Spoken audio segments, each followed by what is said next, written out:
Submerged in the biting powder, I knelt rigidly outside the imperial study, nestled deep within the vast grounds of the great Xia Empire Palace.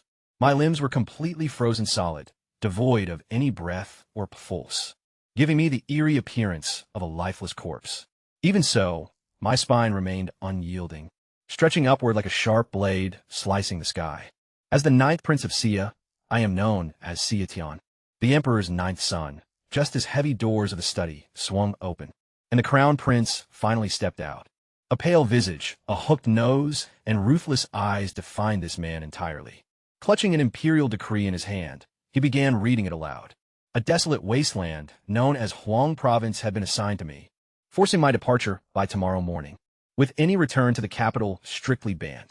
Without explicit permission, a parting gift from our esteemed father was then presented to me by him, consisting of a shattered jade bowl that I was ordered to worship, as if it were the emperor himself. To him, this entire ordeal was just a sick joke until my mother, noble consort Shin, hurried over in a panic. Finding no pulse in my body, she screamed out that I was already gone, pleading with them to cease this brutal humiliation. Only a mocking laugh escaped the Crown Prince, who claimed our father knew I had frozen to death beforehand, granting me the title solely, so a proper funeral could at least be arranged. Desperate for answers, my mother demanded why they desired my death with such intensity. With cold indifference, the Crown Prince offered an explanation. My mother happens to be a princess hailing from the former dynasty, because that ancient royal bloodline flows through my veins. Loyalists of the old regime would always maintain a dangerous glimmer of hope. As long as I drew breath with my demise, those rebellious dreams would perish too, ensuring everyone would bow to the Xia dynasty. Without a second thought, crying out to my father through the closed doors of the study, my mother reminded him of the solemn promise he had once given her, that should she become his consort and help sway the stubborn former officials to his side, her children would be granted long and prosperous lives. Only heavy silence echoed from within the chamber. Shedding further light on the matter, the Crown Prince exposed the real catalyst behind my downfall. My mother had previously attempted to arrange a political match between me and the daughter of the left prime minister, scion of the most influential family across the realm. That household held far too much clout, while the Crown Prince was permitted to marry their daughters. Such a union was strictly off-limits for me. Consequently, my mother's protective maneuver ironically signed my death warrant. He openly confessed his own desire to claim that stunning young woman, acknowledged widely as the absolute beauty of the empire. His master plan involved taking her older sister as his primary wife first, before making the younger sister his concubine. Anyone foolish enough to challenge him for a woman, he declared, was bound for a swift execution. Right there against the frost, my fingertips suddenly twitched. A sudden wave of warmth began creeping back into my limbs, and my heart started pumping rhythmically once more. The original Xiao Tian, the naive 9th Prince of the past, was gone for good as an entirely new soul crossed over into this shell. A legendary soldier king from a completely different realm, sharing this exact same name, absorbing the prince's memories into my consciousness. I snapped my eyes open, flashed a chilling grin at the utterly petrified Crown Prince, and smiled. Hate to break it to you, big bro, but your plans flopped. I'm still breathing, he shrieked, collapsing right onto the floor, scared witless enough to soak his pants. Flashing like lightning, his 2 elite, golden-armored guards yanked their blades out to slash at me. Hurtling right into the line of fire, my mother threw herself to shield me. In that exact heartbeat, I dropped, the one line capable of keeping us alive. Spilling royal blood means execution for your whole clan. Hovering inches above my scalp, the sharp edge froze, slicing clean through a few strands of my hair. Beads of sweat rolled down the guards as they remembered the law. While the emperor holds the right to execute a prince, anyone else committing the act loses everything they own. Shoving their swords back into the scabbards, they mumbled apologies. My gaze drifted back to the Crown Prince, still sprawled helplessly in his own puddle.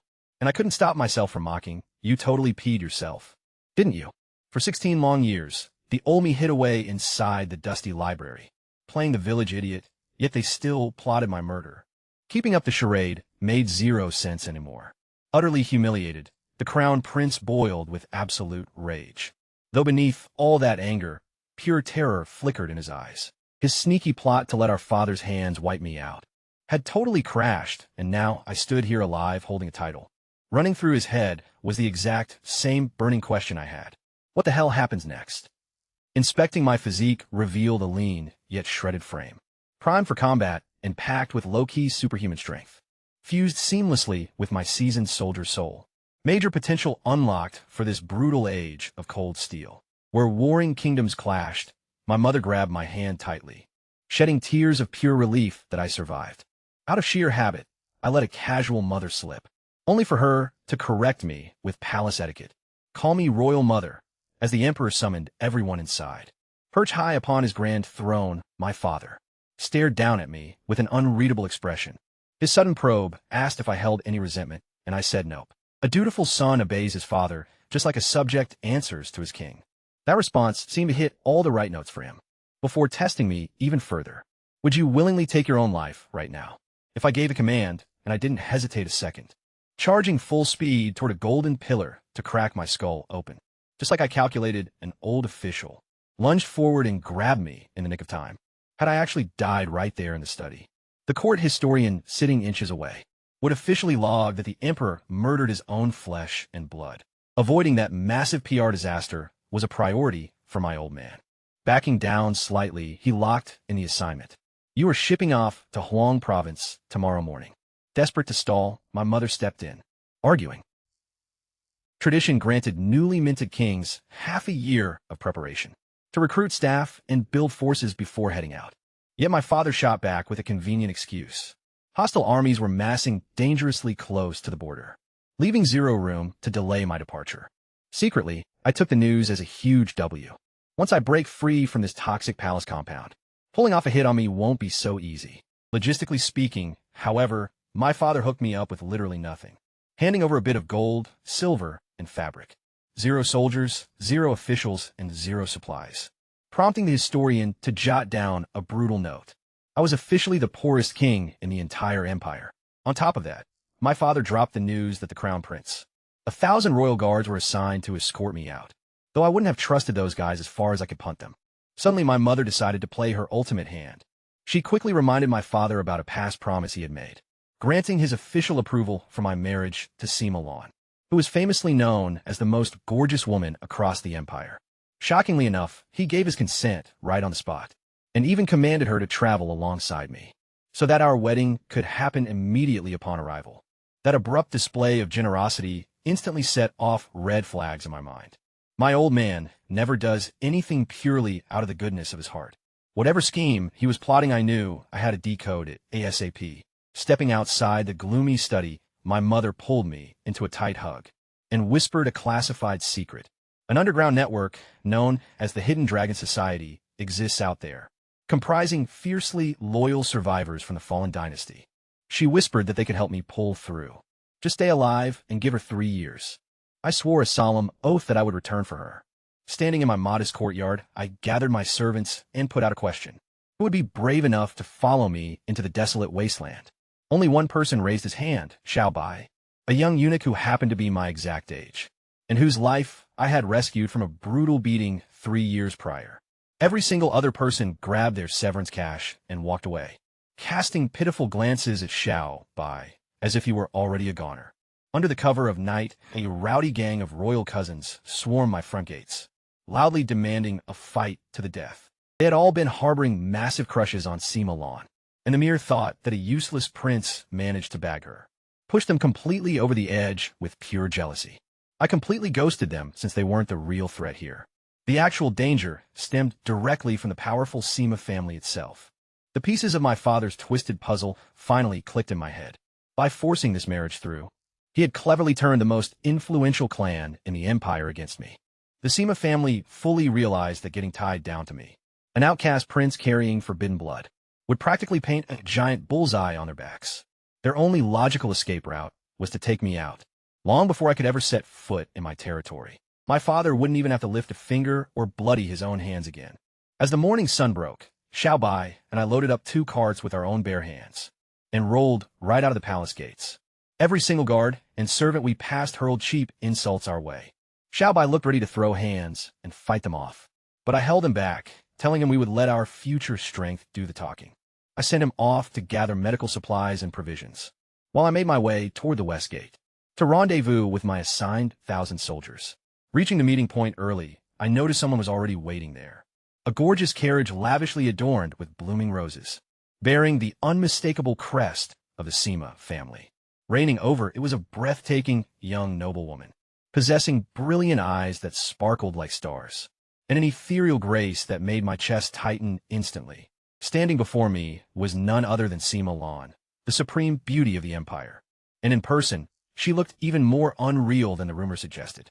Offering a polite greeting, she responded with a knowing smile, and playfully poked fun at me for hauling my own gear toward my new domain. Before long, she tossed a sharp question my way. Care to guess why I'm actually standing out here waiting for you? Without missing a beat, I told Sima Lan that I saw her right through her motives. She had come to check if I was truly the pathetic coward everyone whispered about. I calmly pointed out that dragging her into this marriage was part of my grand design, since breaking free from the palace required a legitimate excuse to leave, no matter how many powerful enemies I had to accumulate along the way. Lingering a single second longer inside those confining stone walls would have meant sitting around waiting for slaughter. Just like helpless livestock, and fighting for true freedom was worth every single risk. She was low-key shook that I read her like an open book. I laid it out. Her dad wanted to axe that marriage decree from the start, yet she held him back because she was cooking up a way better play. Just wait until I bit the dust. Everyone low-key assumed I'd get capped out on the highway, or straight up squashed by the rival army right at the border. Once I was history, she'd finally be free again, maybe even escaping her family's toxic political marriage trap for good. She fired back, asking how on earth I figured all that out. I told her I'd peeped her poetry. Every single verse she ever dropped screamed about breaking free, dying to be way more than just a gorgeous bargaining chip, pawned off between greedy warlords. I looked her dead in the eye and said I was her only real shot at that freedom. That statement hit her right in the feels. Instantly, she dropped that stuck-up attitude completely. She kept testing my vibe, demanding to know what I actually knew about Huang Province. I dropped the facts. Smallest province in the realm, dominated by savage wilderness and toxic swamps, basically used as a dumping ground prison for ages. The locals there were fiercely rebellious and despised the crown, seeing 20 governors bite the dust in just 20 years. On top of that absolute chaos, the Tianling Empire raided every single year, abducting citizens into forced labor, and ruthlessly butchering whoever they pleased. She smirked, asking if I was terrified. I replied that being scared wouldn't fix a thing, so why stress over it? Then she hit me with a real-deal question. What would I actually pull off if I managed to survive? I told her straight up, anyone who invades my turf gets put down. Anyone who harms my people gets wiped out. Anyone who enslaves my sisters is meeting their maker. No matter how far away or how overpowered the enemy looks, I'm making them pay in full. She probed further, asking if I'd expect her to marry me willingly someday. I said totally, provided I actually deliver on my promises. A faint smile crossed her face as she noted that men's promises are cheap, yet she was intrigued enough to tag along for the wild ride. If I made it, she'd march right beside me. If I tanked it, she'd head home and never bear my last name. That was good enough for me. The lethal aura radiating from the Sima family instantly vanished. With a flick of her wrist, she waved a handkerchief thrice, a stealthy signal, and heavily armed warriors stepped right out from the surrounding tree line. They've been dead set on ending my career, yet now they stood down instantly. Sima Lan commanded her crew to escort me all the way to Huang Province. Her head bodyguard, Sima Gu, was an ice-cold, stunning stunner rocking an insanely curvy physique. I couldn't help sneaking a quick peek, purely out of aesthetic appreciation. I swear, she rolled out 20 supply carts right out of the city gates, with each wagon stuffed to the brim with sacks of top-tier rice from the heartland. 100 stone in total. That's a massive 10,000 pounds of grain. Sima Lan mentioned it was a care package courtesy of her father, though she joked it was really because he couldn't bear the thought of his girl starving out there. She also dropped some major insider intel. Those treacherous mountains of Huang Province actually harbored loads of arable land, alongside massive mineral wealth. Only nobody could ever extract any goods, due to the insanely lethal terrain. If I could somehow conquer those untamed peaks, massive wealth could genuinely be unlocked by the province. It was obvious this sharp young woman had done her homework, and I totally vibed with that trait of hers.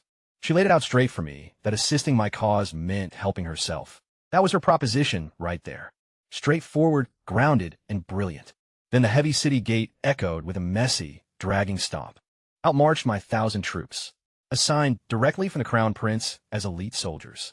They formed a pitiful procession of battered survivors, weighed down by rusted plating and splintered gear. Not a single one of them escaped unhurt. Some dragged themselves forward on crippled limbs. Others struggled with locked joints and stiff arms, while a few carried empty eye sockets beneath their helms. A hauntingly starved look hollowed out their youthful faces, carved by years of severe malnutrition. At the front of the formation marched the twin golden-armored commanders from yesterday. Lu Zhu and Gao Fei dropped to their knees before me to deliver the report that the Crown Prince had dispatched exclusively broken remnants from the veteran camp. Out of the whole 1,000, they could only salvage 100, who possessed the strength to remain upright. Even though those few looked utterly wrecked, rather than feeling disappointed, however, I was low-key stoked, and I had to actively suppress the huge grin forming on my face. These men were absolute gold mines, seasoned battle veterans, who had survived actual brutal campaigns against the Tianlang Empire. That kind of hard-earned grit can never be bought with coin. The Crown Prince imagined he was delivering a heavy insult by handing over a troop of broken soldiers, when in reality, he was handing me precisely what I needed. Sima Lan was requested to step inside her carriage for a moment, while I carried out the troop inspection. She retreated inside, but kept peering through a pulled-back curtain, driven by curiosity too intense to ignore. An order was barked for the soldiers to strip away their armor and tunics so their battle scars could be inspected. Low murmurs and bitter curses rippled through the ranks. Biting frost filled the air, and they felt deeply disrespected, as though their past valor was being treated like a lie. Yet discipline held fast, and obedience won out in the end. Everything I witnessed verified my suspicions. Every single mark of trauma was stamped across their chests and fronts. Not a single scar marred any of their backs. This clear proof meant these fighters had never turned away to flee from any confrontation. They had confronted the enemy face to face every single time, taking steel blades and flying arrows straight to the torso, limbs, and face while holding their ground without flinching. Each jagged, twisted wound functioned as a legitimate badge of honor. The exact instant they realized, I truly understood the meaning behind those marks. A dramatic transformation swept through the downcast men, whose hunched postures suddenly snapped straight like steel blades, being yanked forcefully from their protective sheaths. A fierce, electric spark of life flashed brightly in their eyes, rekindling the indomitable spirit of ancient warriors, who had long believed their true worth was completely forgotten. The entire mood around the courtyard shifted in a heartbeat. Lu Zhu stepped forward to report that he and Gao Fei had meticulously double-checked each soldier's military registry and official injury log. Every single man had sustained their injuries during direct skirmishes against opposing forces. Warm words of praise were given to both commanders for their sharp eye, since they had chosen the absolute right candidates and successfully earned their very first badge of distinction under my leadership. Their faces lit up with sheer shock and absolute pride. Inside the carriage, a hushed question was quietly put to her bodyguard by Sima Lan, as she wondered what a soldier's injuries could possibly have to do with anything she was learning too, though I could totally tell she was starting to grasp the exact kind of army I was building. While I was inspecting the troops, everything was being watched by Sima Lan from her carriage, where her loyal bodyguard, Sima Gu, broke down what I was doing for her. Frontline wounds mean the soldier fought face to face, whereas wounds on the back usually imply he was running away or got stabbed right by his own side. Sima Lan was beginning to realize I wasn't the clueless bookworm everyone took me for, telling Sima Gu I was actually a low-key genius who was just playing dumb on purpose. Sima Gu couldn't believe her ears, even going so far as to check if Sima Lan had a fever. But Sima Lan remained dead serious, insisting that you can't just judge someone by baseless rumors alone, without first observing how they think and act, to see if they're a legendary dragon or a total loser. An order was given by her to Sima Gu to send word back to the Sima family immediately that she was heading to Huang province of her own free will. Then another detail about the soldiers caught my eye, making my heart race in my chest. Every single one of them had visibly bowed legs, the undeniable trademark of spending years on horseback. These weren't just standard infantry veterans. They were elite cavalrymen, easily the most valuable type of warrior across this entire world. The Tianlin Empire completely dominates the continent, thanks to their horsemen. since writing comes naturally to them from birth. Whereas the Xia Empire has always lacked skilled writers, and has perpetually been forced onto the defensive because of it. Any cavalryman who managed to survive combat against Tianlin riders had to be top tier, meaning the crown prince had accidentally handed me 100 of the rarest soldiers in the entire empire. Lu Zhu and Gao Fei had obviously noticed this as well, deliberately handpicking these exact men, without having told me yet, perhaps testing to see if I'd figured out on my own. When I called them out on it, they dropped straight to their knees in pure panic, though I just chuckled and handed them another mark of merit. A noticeable shift in their eyes could be seen by me right after that, having spent years as the crown prince's expendable tools, getting yelled at and treated like absolute garbage. They had originally been sent here just to die alongside me, yet instead, they stumbled upon a leader who valued good work and rewarded it with genuine respect. For the very first time, they looked at me, not as some doomed prince they were unfortunately stuck with, but as someone genuinely worth following. Back inside the carriage, Sima Gu explained to Sima Lan just why these soldiers were so wildly precious, and also why the crown prince was willing to give them away so easily. Their injuries couldn't be patched up using the medicine available, because if those conditions could actually be fixed, every single army in the empire would have fought tooth and nail for them, since they were written off as permanently broken. That pretty much explains why the crown prince let them walk away. Yet, I was sitting on a secret weapon, a fact absolutely zero people knew before I dropped into this new skin. Growing up, my bloodline was practically royalty in traditional Chinese medicine. Not only did I totally crush both Eastern and Western practices, but I also served hard time as a military surgeon. Scanning these guys over, I could instantly tell their injuries were mostly just skin-deep scrapes. 0 shattered bones, 0 completely wrecked tendons. With the right meds and a quick procedure or two, I could easily whip every single one of them back into total beast mode. Stuff this medieval world wrote off as hopeless was basically child's play to me. Seriously, I was starving for some absolute ride-or-die warriors. The road ahead was basically a giant target painted on my back, meaning these castaway soldiers were hitting the jackpot for me. Once I patched them up and secured their ultimate loyalty, they would throw hands for me like nobody else ever could. Dropping the big reveal on Lu Zhu and Gao Fei, I let them know I actually knew healing arts and could fix these guys. Their jaws literally hit the dirt, marching right up to the front of the line. I ordered the troops to suit up immediately. They scrambled back into their rusted, battered armor, swearing at the bitter chill, though they suddenly stood a whole lot taller than before. I could literally feel their gazes locked dead on me, full of curiosity and caution while waiting to see what this supposed worthless prince had to spit. Standing tall, right in front of those broken veterans, I spoke straight from the soul. Old soldiers never actually kick the bucket, I told them. They just slowly fade away from their scars. Those words crashed into them like lightning. Their eyes blew wide open, turned bloodshot, and then glassy as laughter suddenly broke out. It was a deep, booming laugh packed with equal parts pride, pain, and years of total neglect. Before long, that laughter dissolved into heavy tears. These very men had bled out for the Empire, charging headfirst into the brutal Tianling cavalry, and pulling off a miracle when everyone else died. Yet, dragging their broken bodies back home, they watched wealthy noble brats who had never even touched a sword steal all their hard-earned military glory. Meanwhile, the actual fighters got dumped into a trash camp to rot away, with 0 medical checks and 0 gratitude. No one thanked them at all.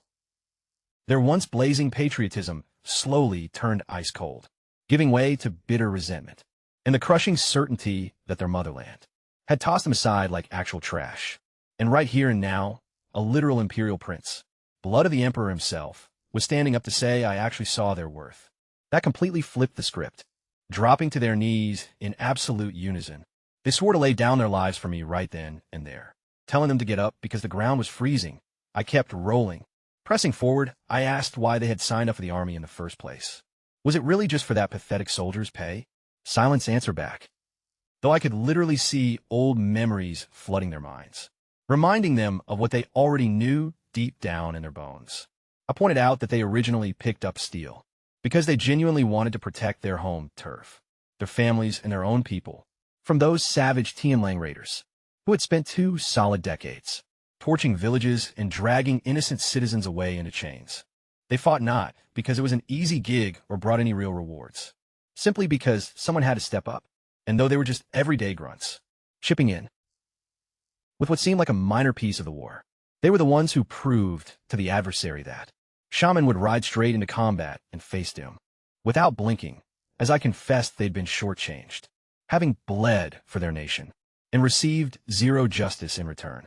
Yet I assured them that the very soil honored their sacrifices, and their loved ones felt deeply thankful.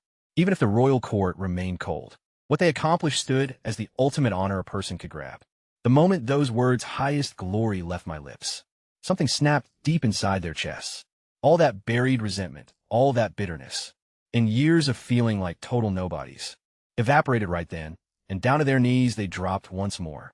Every last soldier, roaring out that they would gladly lay down their lives for me, while Lu Zhu and Gao Fei sank to the earth right beside them. I meant every word. These were tough guys who had looked grim death square in the eye, and could instantly sniff out the difference between a total fraud and someone who genuinely understood their pain. Their loyalty was won not through shiny gold or empty titles, but by speaking words that validated everything they'd given up. Up along the ancient ramparts, the veteran guards on duty had been watching and soaking it all in the entire time. Several of them quietly dropped to one knee alongside the troops down below, with hot tears cutting paths down their weather-beaten faces. Their commander, equally choked up and fighting back tears, clenched his fists tight and vowed that anyone who ever dared call me a useless prince again would take such a brutal beating that even their own mother wouldn't know who they were. He murmured under his breath that I possessed the undeniable aura of a true leader. Shook inside her sheltered carriage, Sima Lan felt profoundly moved, as she turned to Sima Gu to ask whether I carried the soul of a noble hero or a ruthless warlord. Sima Gu replied that if she were standing among those old soldiers, she'd pledge her own life to me too. Falling into deep thought, Sima Lan remarked that she honestly hoped I leaned more toward warlord than hero, because heroes are usually overly sentimental and plagued by weaknesses, whereas anyone aiming to build a lasting empire has got to be cold-blooded when it really counts. Sima Gu grasped that line of reasoning, while wondering to herself if a ruthless man was genuinely worth following, let alone giving your heart to, right as a massive caravan, consisting of a long line of carriages, started rumbling right out through the city gates, turning out to be far larger than expected. I instructed the troops to sit tight right where they were, and stay put for further instructions, just as Xiao Bai leaped down from his wagon and dropped to his knees before me, to brief me that he had executed my orders down to the letter, having liquidated all the palace, gemstones and treasures previously handed to me, and plowed every coin into essential supplies, featuring 2 heavy carts loaded with medical herbs, alongside 10 carriages transporting 1,000 jars of potent spirits, which I desperately need both for treating raw wounds and for sterilization procedures during field surgeries, followed by 10 carts of grain packing another 100 stone in value, another 10 carts piled high with fabric containing 10,000 bolts of cloth, and finally, 2 carts carrying 1,000 pounds of salt, 1,000 pounds of beef tallow across 2 transport carts, plus 2,000 total pounds of pork, split between lean cuts and rich fat, weighed heavily on the creaking wooden axles. The rumbling of the soldiers' stomachs vibrated right behind my back. Yet every single man stubbornly held his formation. Rotting away in that brutal wounded veterans camp was all these guys had known, where the official military budget allocated for their medical care got mercilessly skimmed at every tier of command. By the time any actual coins finally trickled down to their freezing hands, piss-up vegetables were the only luxury they could afford. For months, maybe even years, they had been starving, enduring absolute misery, while corrupt bureaucrats pocketed the funds meant to save their lives. I turned to Xiao Bai, noting how the royal jewelry had successfully served its purpose, properly traded for essentials that genuinely kept people alive. A flash of melancholy crossed his face at the loss of those palace treasures, but I cut him off mid-thought, reminding him that human lives needed food. Feeding on absolute garbage in that dreadful camp had left my soldiers wrecked, their emaciated bodies far too malnourished to ever heal properly. From this day onward, meat would be featured in every single meal, giving them a fighting chance to rebuild their lost strength. The old veterans' eyes turned red and watery once again, overwhelmed by a prince who willingly sold his own riches just to feed them. A leader who finally treated them like actual human beings. Who mattered? The solemn weight of unspoken oaths could practically be felt, quietly solidifying inside their chests, pledging absolute loyalty to protect me with their very lives. A quick, nervous glance shot from Xiao Bai toward Lu Zhu and Gao Fei, silently debating if it was safe to spill classified military intel right in front of them. With a firm shake of my head, I assured him these two were now part of the family, so keeping secrets was pointless. Stepping forward, Xiao Bai reported that right on cue with my predictions. The Crown Prince had commanded the Imperial Armory to strictly block my entire unit from receiving any weapons or gear. Fortunately, I had already planned 3 steps ahead, having Xiao Bai slip a hefty bribe of 100 gold pieces to General Liu.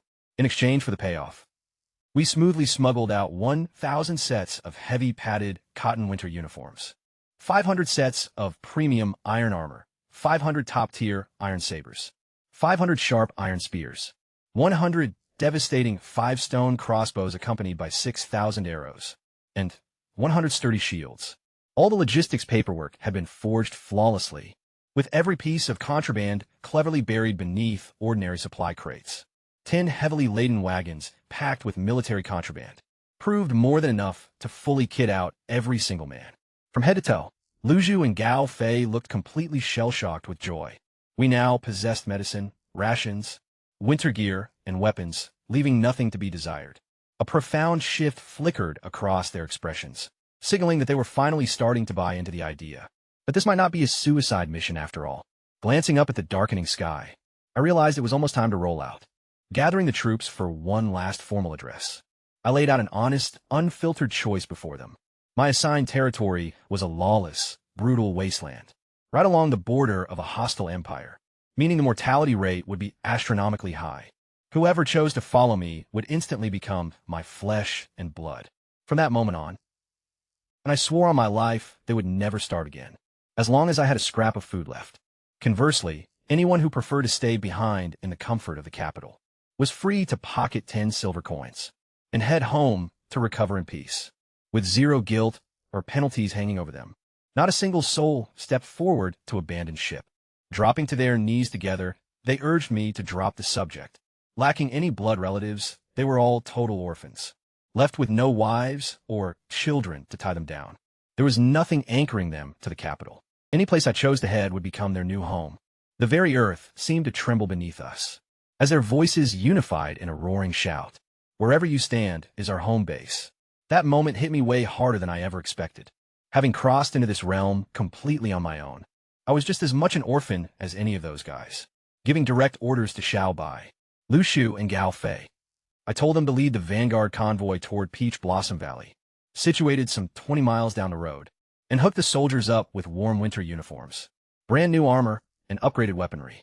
Heavy fighting was definitely waiting for us up ahead.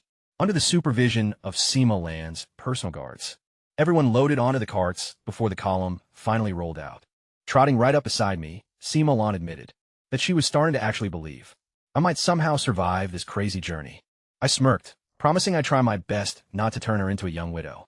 A bright flush rushed across her cheeks, prompting her to pivot away from the topic immediately by grilling me on why I'd sent everyone else away while staying behind, totally alone without a single guard in sight. Convinced I was deliberately showing weakness to the Crown Prince, she figured she was clever, though she was way off base regarding my actual motive. Right at that moment, an opulent carriage pulled right up to the front gate. A shrill eunuch announced the grand arrival of the Crown Prince, stepping out with a smug expression plastered on his face. He waved his entourage back so we could talk in private. Sima Lan quietly drifted toward the background, while the toxic tension between us grew thick enough to slice with a knife, knowing full well things could blow up at any second. The Crown Prince let his eyes crawl over Sima Lan's retreating figure with pure greed, before turning back to me with a venomous grin, to wish me both a smooth trip and a very convenient disappearance along the way. Keeping my cool, I warned him that if those words ever leaked out, the Imperial censors would impeach him for conduct unbecoming of royalty, unbecoming of a crown prince. He scoffed, boasting that everyone here bowed only to him. So who on earth would ever tell? Pointing straight at my own chest, I told him that if he kept plotting my murder, I would hire 100 professional storytellers to broadcast the epic tale of how the mighty crown prince literally pissed his pants in the freezing snow across every major city in the empire. Narrowing his snake-like eyes, he shifted tactics entirely, mocking me over the 1,000 battered troops. He dumped on me while ridiculing my choice to keep just 100, clearly hoping I'd fly off the handle so he could publicly humiliate me. Instead, I genuinely appreciated having those guys around, knowing their true worth was way beyond his comprehension, leaving him with zero rage of mine to exploit. I offered him a deadpan expression of thanks that only ticked him off more. Unable to resist landing one final blow, I told him to keep his eyes wide open and witness what I was bound to achieve, though I quickly added a low blow. Unfortunately, his eyes were just too tiny to open wide at all. The crown prince had tiny, with those sharp triangular eyes broadcasting a low-key, creepy vibe naturally. Secret whispers echoed behind his back from court officials, doubting if he even possessed the facial features of an upcoming emperor. This insecurity happened to be his absolute weak spot, and I just went ahead and ripped it wide open right in front of him. His hand started twitching dangerously close to his weapon. Pure, unfiltered rage was literally screaming beneath his skin. Cutting me down on the spot was all he wanted to do. Yet somehow, he managed to hold his horses instead. Through gritted teeth, a very specific question was thrown my way. Did I happen to know who the absolute most stunning woman on earth was, as the crown prince began filling me in on this world-famous beauty? Princess Huang Duo, representing the Tianling Empire. Stunning looks weren't even her only flex. She was also ranked among their top 3 powerhouse generals, while sharing a heavily contested border right with my desolate province. As soon as winter wrapped up every single year, her raiding squads would swarm Huang province, hunting for grain and captives. Intimidation was clearly the crown prince's game here, smirking as he painted a vivid picture of how she would probably take me down and turn me into her trophy boy toy. Seeing that my looks were supposedly up to par, flashing a confident grin back, I told him straight up, once my boots hit the ground in Huang province, I was going to capture this so-called supreme beauty of the world and demote her into my own personal errand girl, assuring him that bringing dishonor to the royal name was not my vibe. Total shock washed over the crown prince so intensely that he locked himself into a wild wager. If I actually pulled off her capture, he swore he would eat the stone guardian lions guarding his palace gates. That bet was accepted by me right on the spot, adding with a smirk that watching him chew on solid rock sounded like great entertainment, deciding to twist the knife even further in.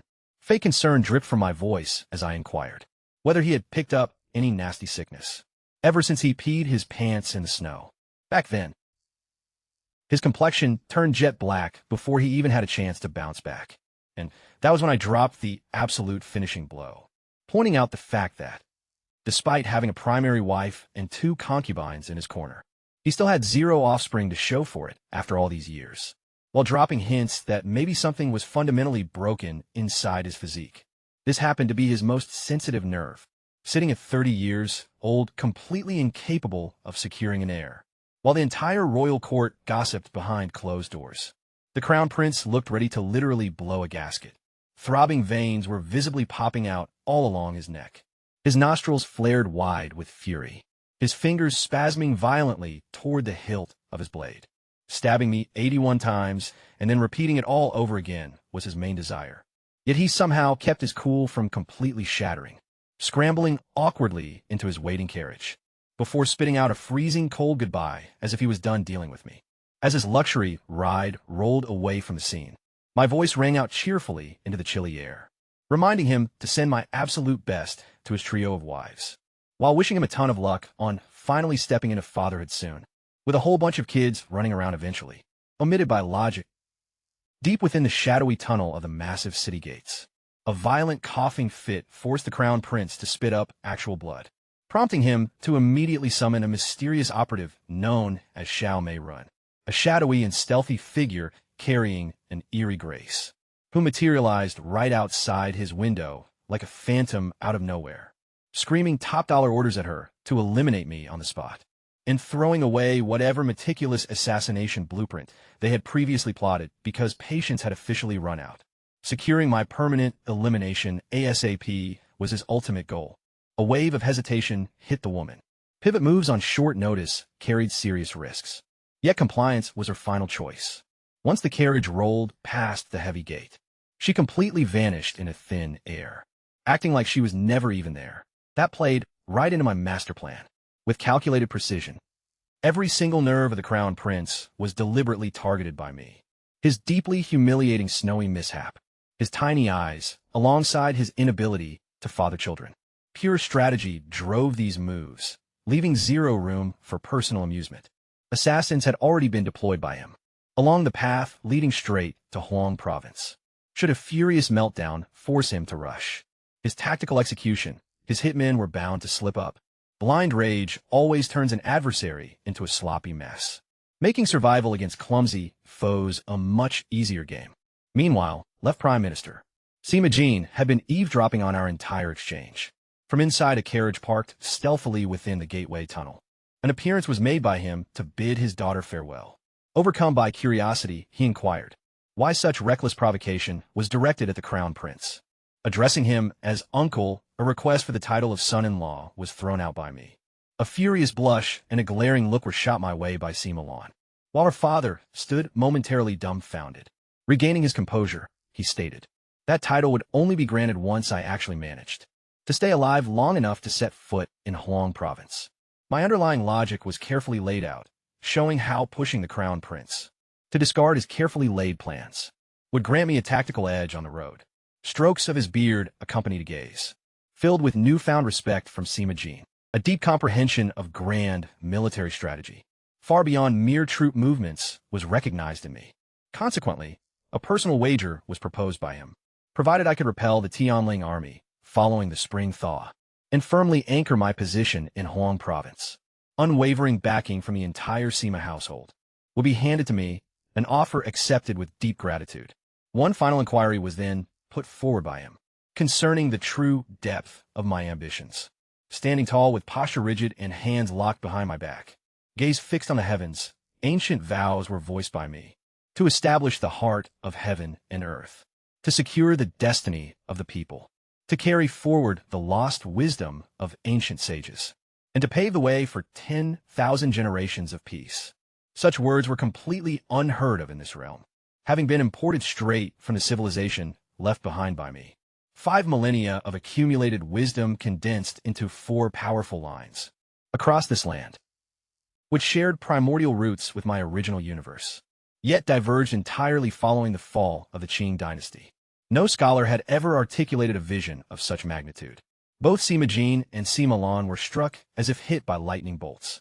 Their thoughts spun wildly. Was a saint trying to be born here? Or was an imperial throne being openly claimed?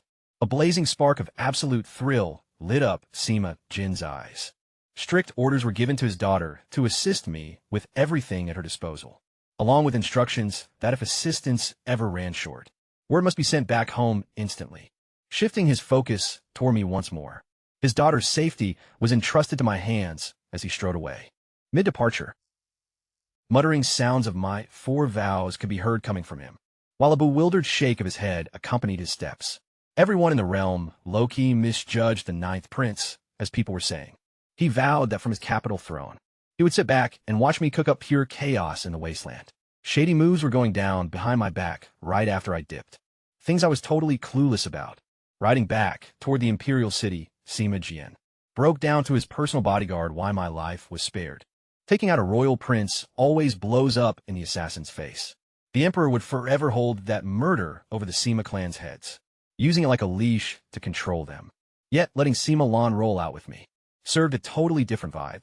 Had the Sima family gone ahead and wed both daughters to the crown prince, their combined clout would have freaked the emperor out so badly that he'd wipe out either the crown prince or the entire Sima dynasty. Handing Sima Lan over to me, the ultimate underdog prince, proved to the supreme ruler that the Sima household wasn't teaming up with the crown prince and still stayed loyal to the throne. It was a strategic play of survival through sacrifice. Sima Jin commanded his elite bodyguards to shield his daughter with their lives, no matter what. But as for yours truly, if I bought the farm, I was just a pathetic worm fronting as a dragon, and wasn't even worth saving. Back in the palace, the emperor sat in his study watching the heavy snowfall outside. He got word that only the crown prince and the prime minister actually showed up to see me off. Every other official in the capital ghosted the event, panicking about being caught supporting me. The emperor looked almost genuinely hurt by that fact, muttering under his breath that he wasn't petty enough to make people terrified of bidding farewell to his own flesh and blood. Then he hit his veteran eunuch with a bizarre question. Why did he feel such a sense of relief knowing Sima Jean hadn't taken my life? The eunuch answered with extreme caution. Only the dragon himself holds the right to punish a dragon's child, meaning any outsider daring to touch a prince deserves execution. The emperor chuckled, vibing with a clever response. Yet he was fully aware that the crown prince had already planted hit squads along my travel route. Closing his eyes, he declared that my survival completely depended on my own grit, while also leaking his deeper mastermind plot. He wanted the underground loyalists of the fallen dynasty to expose themselves by trying to rescue me, so he could wipe them all out in one fell swoop. He ordered my mother to be relocated to a desolate palace, situated on a barren hill, cutting off her contact with the outside world entirely, just to see what hidden factions would crawl out of the woodwork. Staring blankly at the snow, the emperor murmured something chilling, while shivering slightly in the cold air. They say a tiger won't hunt its own cub. But are you really my blood? The aging eunuch pretended he heard nothing at all, shaking with absolute terror. Though in a bizarre twist, the emperor suddenly commanded that my royal seal, official robes, and ceremonial guards be dispatched to catch up with me, items he had purposely withheld up until that moment. Truly, the sovereign's mind was an unfathomable ocean, impossible for anyone to read. 20 miles past the capital gates, my entourage reached a derelict fortress known as Peach Blossom Valley, which was ringed by early blooming cherry trees. Amidst the freezing snow, I decided we'd camp right there for the night, instead of pushing forward through the blizzard. Sima Gu blurted out loud whether I was already way too fried to keep going, prompting Sima Lan to instantly grab her waist and cut her off with a quick apology on her behalf. Apologizing on her behalf. Honestly, I didn't sweat at all. It was pretty obvious they were low-key testing my vibe again. I broke down the real deal for them. My guys were still nursing some serious battle scars and dragging injured dudes through forced marches, which straight up wrecked their bodies. For the next several days, we'd travel half a day and rest the other half, giving me time to patch up their wounds, get some proper food in them, and help them bounce back before picking up the pace. The soldiers immediately pushed back, swearing up and down they could handle grind. Still, I had to remind them that I was both their prince and their doc, and right now what they needed was a hot meal, a solid wash, fresh gear, and some actual shut-eye. I sent Xiaobai off to wrangle the supply carts, while tossing Lu Shu and Guo Fei a defense strategy I had mapped out for the fortress positions. Every single formation was carefully laid out on paper, and their eyes totally lit up as they skimmed it. Sima Lan tried to sneak a peek at my blueprints through Sima Gu, but the two guards firmly blocked her line of sight. Just to catch my attention, she and Sima Gu put on a whole performance, chatting loud enough for me to hear, in hopes that I'd step in and explain. I just flashed a grin, kept my mouth shut, and walked inside. Every single minute was gold now. I needed to get my troops patched up, feed them back into peak combat shape, and gear up for whatever mess the Crown Prince had cooked up for us down the road. Stepping inside the fortress gates, I carefully inspected the layout. 3-meter-high stone walls, old arrow marks, and dark scorch scars from past sieges, with watchtowers still standing tall. It looked rough around the edges, but sturdy enough to hold a defense. Our 60 supply carts instantly crammed every bit of open space, and the once-abandoned ruins suddenly hummed with life and commotion. Standing right at the main hall entrance, I watched my tight-knit crew settle into their spots. This ragged little squad was literally our entire foundation, and our whole future rode on their backs. I had to figure out a way to buff up their strength and speed before the real bloodshed kicked off. Right as I glanced at the horses in the courtyard, a brilliant idea hit me out of nowhere. I remembered a game-changing concept from my old life that could completely revolutionize cavalry warfare in this era. Dashing inside in a rush, I brushed a thick layer of dust off a battered table and started sketching furiously. What came together on paper was a standard writing kit layout, plus 2 extra components that nobody in this entire world had ever seen before. Xiaobi instantly caught onto the whole point of the design, noting that it would make our riders completely fearless against the Tianlin cavalry forces. Rolling up the blueprints tightly, I asked him about the status of the blacksmiths. He had already recruited 5 different families, making it 20 skilled craftsmen in total. All master smiths who had pissed off high-ranking nobles and desperately needed to ditch the capital. They were scheduled to pull in by evening with backgrounds fully cleared, meaning 0 undercover spies. I quickly assigned the sleeping quarters. 10 soldiers per room, my core inner circle setup, right in the main hall, and Xiaomilan's crew tucked away in the back courtyard. As the snow finally blew over and cleared out, and bright beams of sunlight peeked through the gray sky, 10 heavy army cooking pots were immediately lined up in the courtyard by Xiao Bai, who began firing up the burners to boil bath water. That was when I pulled a totally unexpected move, stepping into the makeshift bathhouse before anyone else. I stripped down to my skin and waited for the boys. Carrying their wooden buckets, Lu Zhu, Gao Fei, and 8 wounded veterans walked right in and froze dead in their tracks at the sight. Their own prince was standing there stark naked, ready to scrub down right beside them like any ordinary grunt. You could practically hear their minds buffering from the shock. Sharing a hot bath with actual royalty was totally off their radar, leaving a super awkward silence, where I could literally spot the panic in their eyes, wondering if I swung that way. Breaking the ice was up to me, so I reminded them. We were brothers in arms and fellow soldiers now, instead of masters and servants, meaning there was 0 reason to feel shy. One fearless old veteran dropped his gaze below my waist, cracked a wide grin, and announced out loud that none of the guys could match my God-given assets, before predicting, my future wives were going to be some very lucky ladies. That out-of-pocket compliment caught me totally off guard, yet it instantly broke the tension and got everyone howling with laughter. That exact moment shattered the final invisible wall standing between us. All their stiffness and awkwardness melted away, and they started treating me like a real brother. Little did I know at the time, Sima Gu had already shimmied up onto the steaming bathhouse roof and pressed her ear tightly against the terracotta tiles to catch every single word. She scurried back to Sima Lan with flushed cheeks and spilled the tea, reporting that the troops were hyping up my impressive physique. Blinking with pure innocence, Sima Lan asked what kind of physique they were talking about. That revelation made Sima Lan finally click. Why my guards kept shutting Sima Gu down. Whenever she tried snooping around our perimeter, turning to her bodyguard, she laid it out clearly. Despite having a formal marriage decree binding us together, our actual dynamic was closer to a high-stakes gamble. Trusting outsiders was a luxury I couldn't afford with my own inner circle, since a single misstep meant instant death. Understanding that completely, she ordered her own unit to set up entirely independent security measures inside the fortress. She also quietly told Sima Gu to stick close to my side and guard me with her life if things ever turned violent, seeing that keeping me alive was the ticket to Sima Lan's freedom. Yet if the whole situation completely collapsed, Sima Gu had full permission to fall back because Sima Lan valued her life just as much.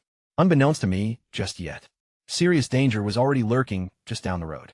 Sitting 20 miles outside our stronghold was Tiger Mountain, a jagged, densely wooded ridge that towered over the sole western highway leading from the capital.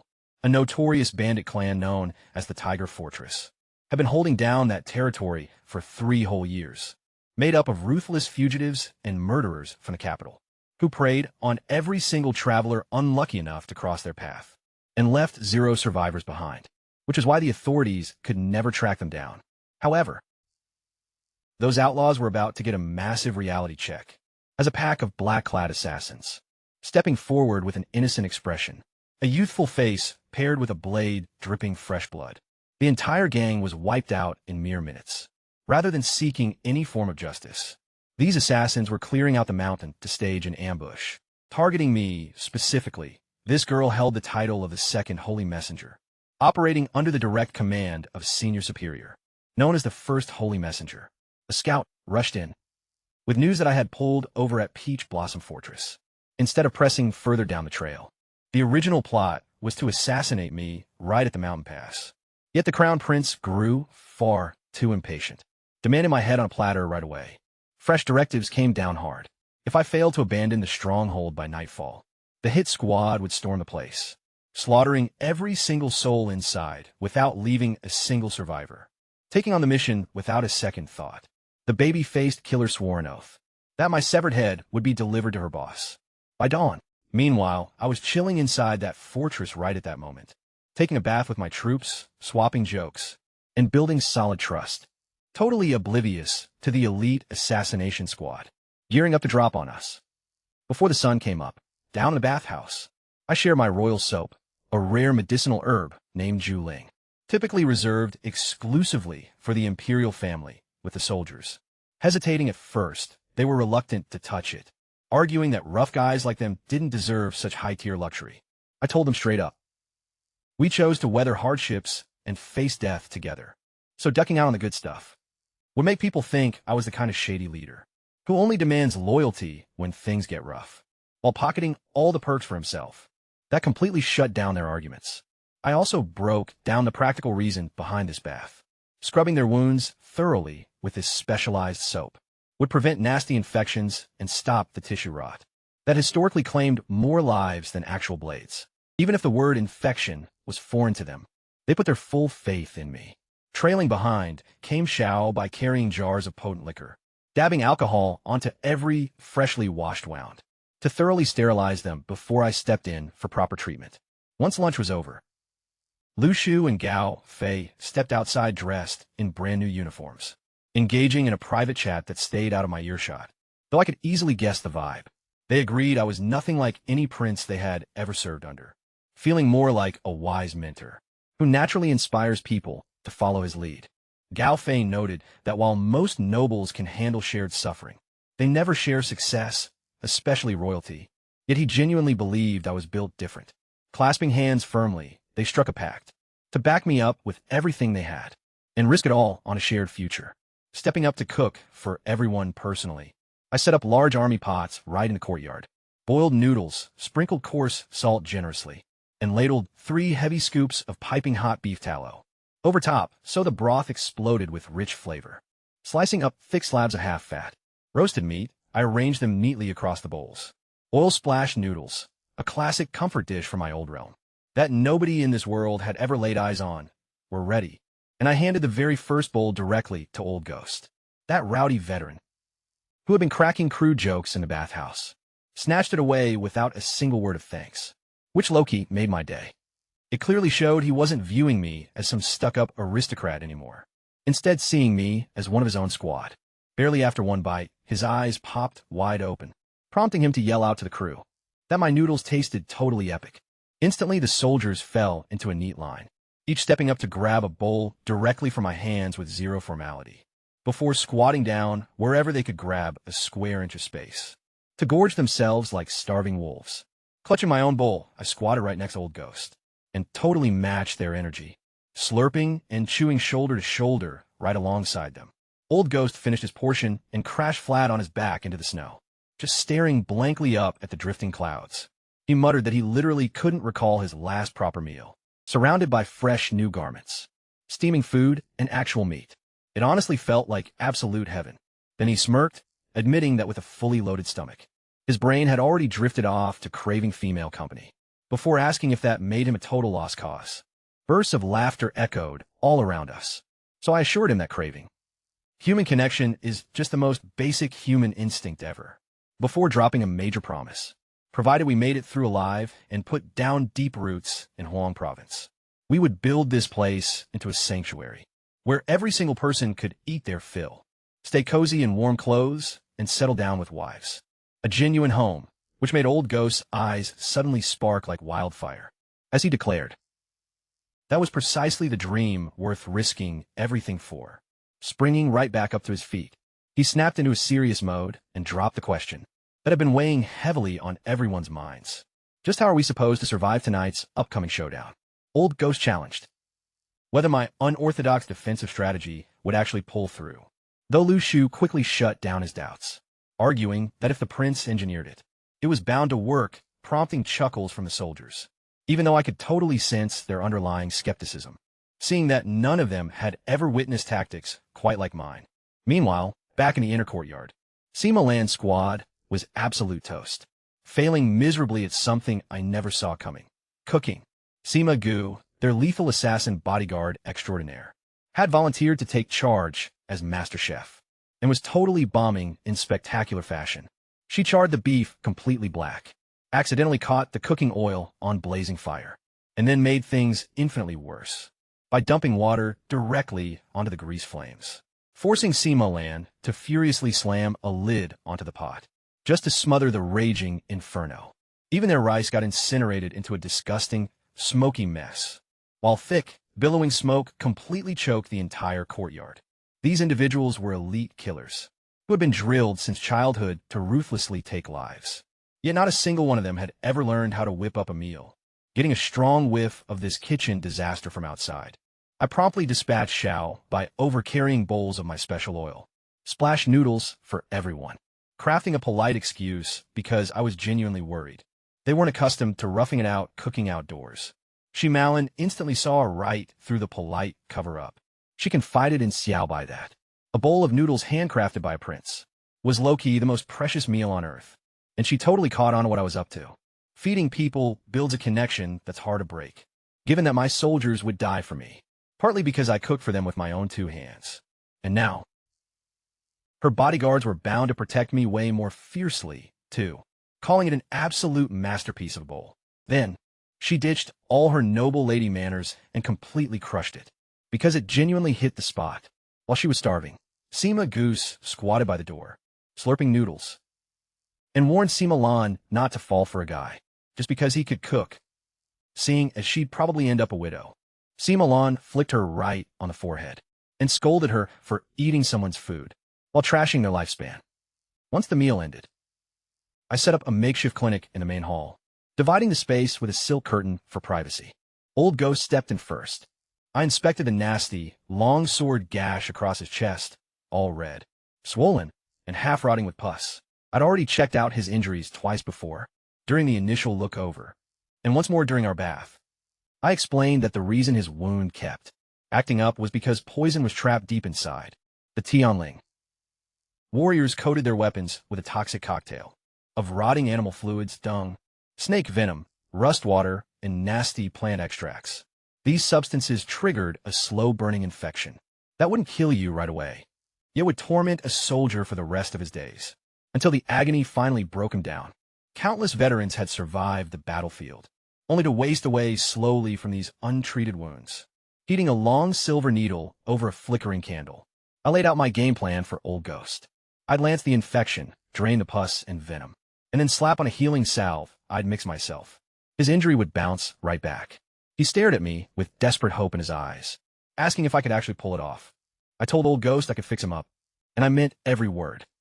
My medical expertise stemmed from a lost masterpiece, known as the Qingnong Jing, penned by the legendary physician Hua Ta, the pioneer of surgery and anesthesia. Back in my old world, his teachings have been secretly handed down through my family line for generations, until they landed with me. I lanced Old Ghost's infected tissue and squeezed out the gunk, only to realize the poison had spread way further than expected. It was clinging straight onto his chest bone. Those Tianling warriors packed some seriously vicious stuff. Engineered to eat away at a soldier from the inside out, across months and years. If I didn't scrape it off right now, it would hit his heart and spell curtains for him. To steady his nerves while I worked, I shared the epic legend of Guan Yu with him, who sat there sipping wine and playing chess, right as my Manhwa proceeded to carve open his arm and scrape poison off the bone, without so much as a flinch. Sweat was practically pouring down Old Ghost's face as he listened closely, and he straight up asked if there was any way to dodge this procedure. Right then and there, I told him absolutely not. If he went into battle tonight with that venom still spreading inside him, he'd be a goner for sure. Plus, not a single drop of anesthetic was available, since the core ingredients required for Hua Tuo's special numbing powder couldn't be found anywhere. In the capital's local shops, a few hefty gulps of liquor were swallowed by Old Ghost before he gritted his teeth hard and told me to get started, making the incision along his bloody wound. I pushed straight through to the bone and began scraping. His piercing shriek rattled the entire building, while the harsh grinding noise of blade against bone echoed out into the open air, causing every single soldier stationed in the courtyard to shiver. Yet Old Ghost managed to hold completely still, relying entirely on raw willpower, with blood visibly leaking from his badly bitten lips, without ever once thrashing around or pulling away. Moving as fast as physically possible, I executed the procedure: cut, scrape, stitch, apply medicine, and wrap the bandage, performing everything in one seamless, fluid sequence. Once the ordeal was finally over, Old Ghost forced a weak grin and casually remarked that having a doctor like me around meant dying would take a lot of work. His incredible pain tolerance gave off serious Guan Yu vibes. And I meant every word. A guy packing that kind of ironclad resolve was destined to do big things. Beneath the battered exterior of a bruised soldier lay a legendary future general hiding in plain sight. Over in the back courtyard, Sima Lan observed the entire scene unfolding from afar and quietly whispered to Sima Gu that Old Ghost was bound to become famous one day, and that I had basically just struck gold by finding a rare diamond in a pile of trash. She wondered out loud how a young prince, previously cooped up inside a palace library, could have possibly acquired such insane medical skills, and just how many more hidden cards I was keeping up my sleeve. Just as dusk wrapped its freezing darkness over the fortress, a menacing column of black-clad horsemen was already charging at full speed through the snow, straight toward us, while I remained locked inside the stronghold, tending carefully to my injured troops. The outside world was quietly moving its pieces against me. Only 5 kilometers away, nestled deep within a pine forest, a baby-faced girl known as the Second Holy Messenger had assembled her squad of elite black-clad assassins to feed on dried rations. While patiently waiting for the sun to set completely, an advanced scout had already spied on our fortress and brought back word that our security measures looked pretty messy and sloppy, with agonizing screams continuing to echo from within the walls, leading them to assume that my wounded soldiers were practically freezing to death and falling apart. The assassin leader briefed her crew, confident that I was just a helpless bookworm prince surrounded entirely by crippled troops, meaning taking my life would be as effortless as squashing a bug. Still, she gave them a strict heads-up not to get too cocky, reminding them that Sima Lan's personal bodyguards were dangerous fighters. Her game plan was straightforward. The killers would launch a full-scale raid on the fortress. Và quét sạch toàn bộ thần dân của ta. Trong lúc chính nhà ta đứng ra cản chân đám vệ binh nhà Tư Mã. Nếu phe Tư Mã chịu đứng ngoài cuộc, sẽ tha mạng cho họ, bằng không thì tất cả sẽ phải bỏ mạng, kể cả Tư Mã Lan. Bất chấp việc thái tử một mực muốn bắt sống trở về, cuộc đột kích đã được ấn định vào lúc nửa đêm. Trong khi đó, Hoàng đế đã phái một đoàn sứ giả đến để trao ngọc tỷ, cùng triều phục chính thức và bộ đồ tế lễ, những thứ mà ngài từng cố tình giữ lại. Thế nhưng viên chỉ huy hộ tống, một kẻ mang tên Hoa Vô Gian, lại đang cố tình giở trò câu giờ. Hắn đã dừng lại để ăn uống tận 3 lần, chỉ trong một chặng đường ngắn ngủi vài dặm. Viên thái giám đi cùng tỏ ra vô cùng bực tức, nhưng ngay khi Vô Gian chặn hỏng bằng cách phơi bày sự thật rằng có kẻ thế lực lớn đã ra lệnh cho hắn trì hoãn, để ta bị lũ sát thủ xứ đẹp ngay trong đêm nay. Trước khi món quà hoàng gia kịp đến tay, hắn liền hứa chi cho thái giám một phần chiến lợi phẩm. Kẻ thái giám đang run lẩy bẩy lập tức gật đầu đồng ý, và ngầm tâm không dám hò hoe thêm câu nào. Họ dừng trại nghỉ ngơi, với mưu đồ chờ đến sáng mai để thu gom xác ta. Hoa Vô Gian vô cùng chắc mầm ta sẽ ngoào trước bình minh. Vào thời khắc nửa đêm, ánh trăng mờ ảo lấp ló sau tầng mây, phủ lên khung cảnh tuyết trắng những vệt bóng đổ chập chờn. Đám sát thủ bỏ lại những con ngựa chiến, được cột kỹ trong khu rừng, rồi cẩn trọng lần mò tiến về phía pháo đài bằng chân đất. Tường thành của chúng ta chìm trong bóng tối và tĩnh mịch, không một bóng tuần tra nào lảng vảng bên ngoài. Tựa hồ như tất cả mọi người bên trong đều đã lăn ra ngủ say. Sát thủ gương mặt trẻ thơ khẽ ra hiệu bàn tay, điều động 2 bóng đen vọt thẳng về phía bức tường, nhằm lao qua và mở tung cánh cổng từ phía bên trong. Ta đã âm thầm mai phục sẵn chúng trong màn đêm. Trong lúc đám sát thủ cứ đinh ninh bản thân đang đi săn một mọt sắt vô dụng, thì ta cùng với Cao Phi đã sớm chiếm lấy vị trí kín đáo, ngay sát chân tường của pháo đài. Khuôn mặt và đôi tay đều được ngụy trang đen nhẽm, khoác trên mình bộ y phục tối màu, hòa lẫn hoàn toàn vào những khoảng tối nhập nhoạng. Bám dọc bờ đá, tay ta siết chặt chiếc nỏ đã lên đạn, chĩa thẳng vào đúng vị trí hiểm yếu, nơi mà bất kỳ kẻ đột nhập chuyên nghiệp nào theo bản năng cũng sẽ chọn làm điểm ẩn nấp. 2 tên sát thủ đầu tiên đã đến, với biệt hiệu lần lượt là Hùng 1 và Hùng 2. Đây là những đặc vụ ám sát lén lút hàng đầu trong phân hạng sát thủ cấp đồng. Phải công nhận kỹ năng di chuyển của chúng thực sự quá đỉnh, lướt qua các mảng bóng tối y hệt như những linh hồn bơ vơ. Tận dụng địa hình mượt mà chẳng khác gì dân chuyên nghiệp. Chúng luồn lách vào và tối dưới chân tường thành, với tâm lý an toàn tuyệt đối. Sau khi đã dùng bản năng sát thủ dày dặn kinh nghiệm để dò xét nguy hiểm mà chẳng hề thấy động tĩnh gì. Đây chính là sự lợi hại của thuật ẩn mình bên phía ta. Ta hoàn toàn vô hình ngay cả trước mặt những kẻ mà mạng sống phụ thuộc vào việc đánh hơi hiểm nguy. Vừa lúc chúng vừa đặt chân vào vùng tối, thì mũi nỏ của ta đã kề sát ngay cổ họng. Đôi mắt chúng trợn ngược khi nhận diện ra khuôn mặt ta. Dù lớp sơn ngụy trang đen xì có che khuất phần nào, nhưng ta vẫn đọc được suy nghĩ trong đầu chúng, rằng toàn bộ những gì chúng từng được tiêm nhiễm về ta đều là xạo hết. Nào là vì hoàng tử ăn hại hay tên học giả vô tích sự. What an absolute joke. They completely miscalculated. The roles of hunter and prey had totally flipped. Keeping them alive for a second was part of my plan. Stuffing thick cloth right into their mouths. To choke off any noise wasn't mercy at all. It was pure efficiency. Hardly a split second after the gags went in, two dark daggers materialized from the shadows, driving straight through their chests, puncturing their hearts as they collapsed silently into the snow, without making a single peep. Slipping back into the darkness, Gao Fei and I vanished. I could literally sense the disbelief radiating off Gao Fei, having just watched his prince execute targets, with a deadliness far surpassing these seasoned assassins. Right then, it definitely hit him that anyone who knows the human body well enough to heal it also knows every single way to break it down.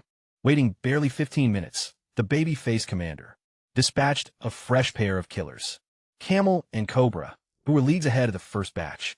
These two played it much smarter, creeping in from a completely different angle, though I'd already called it. Patrol guards suddenly flooded the wall overhead, swinging blazing torches around, which caused the two operatives to instinctively dive headfirst into a snowbank, straight into the waiting arms of my buried troops, hands clamped tightly over their faces. As sharp blades slit their throats, they bled out without a sound into the pristine powder, their corpses sinking deep into the drifts, as if the frozen ground itself swallowed them whole. Torches flickered out, plunging the wall back into pitch black. Heavy silence settled over the entire field. The remaining assassins could feel that something was deeply off. 4 elite scouts had vanished off the grid completely, without a single whisper or emergency signal. The snow felt like it was devouring people alive. A creeping sense of dread started gripping their ranks. What kind of monster was lurking in the dark? The baby-faced assassin boss knew things were sideways. After losing 4 scouts, yet she had 0 options left. Fresh instructions from the Crown Prince arrived, via the primary holy messenger, demanding my head tonight or execution for everyone. Backing out was never on the table. She was sharp enough to decode my overall game plan, deducing that if I possessed the manpower to wipe out her entire squad, I would have let them waltz right in and ambush them inside, picking off scouts one by one in the snowdrifts. Meant I was desperately stalling to scare them off, because a head-on fight was way out of my league. She was partially right, though, massively underestimating the forces I actually held, splitting her killers into 2 tactical units.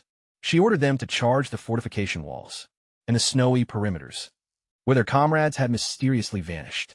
Hailstorms of hidden projectiles flew forward, tearing into the shadows and snowbanks, only to uncover the stiff, frozen corpses of their 4 fallen scouts. My units had already cleared out long before they arrived, leaving the assassins to pivot toward a brutal frontal assault.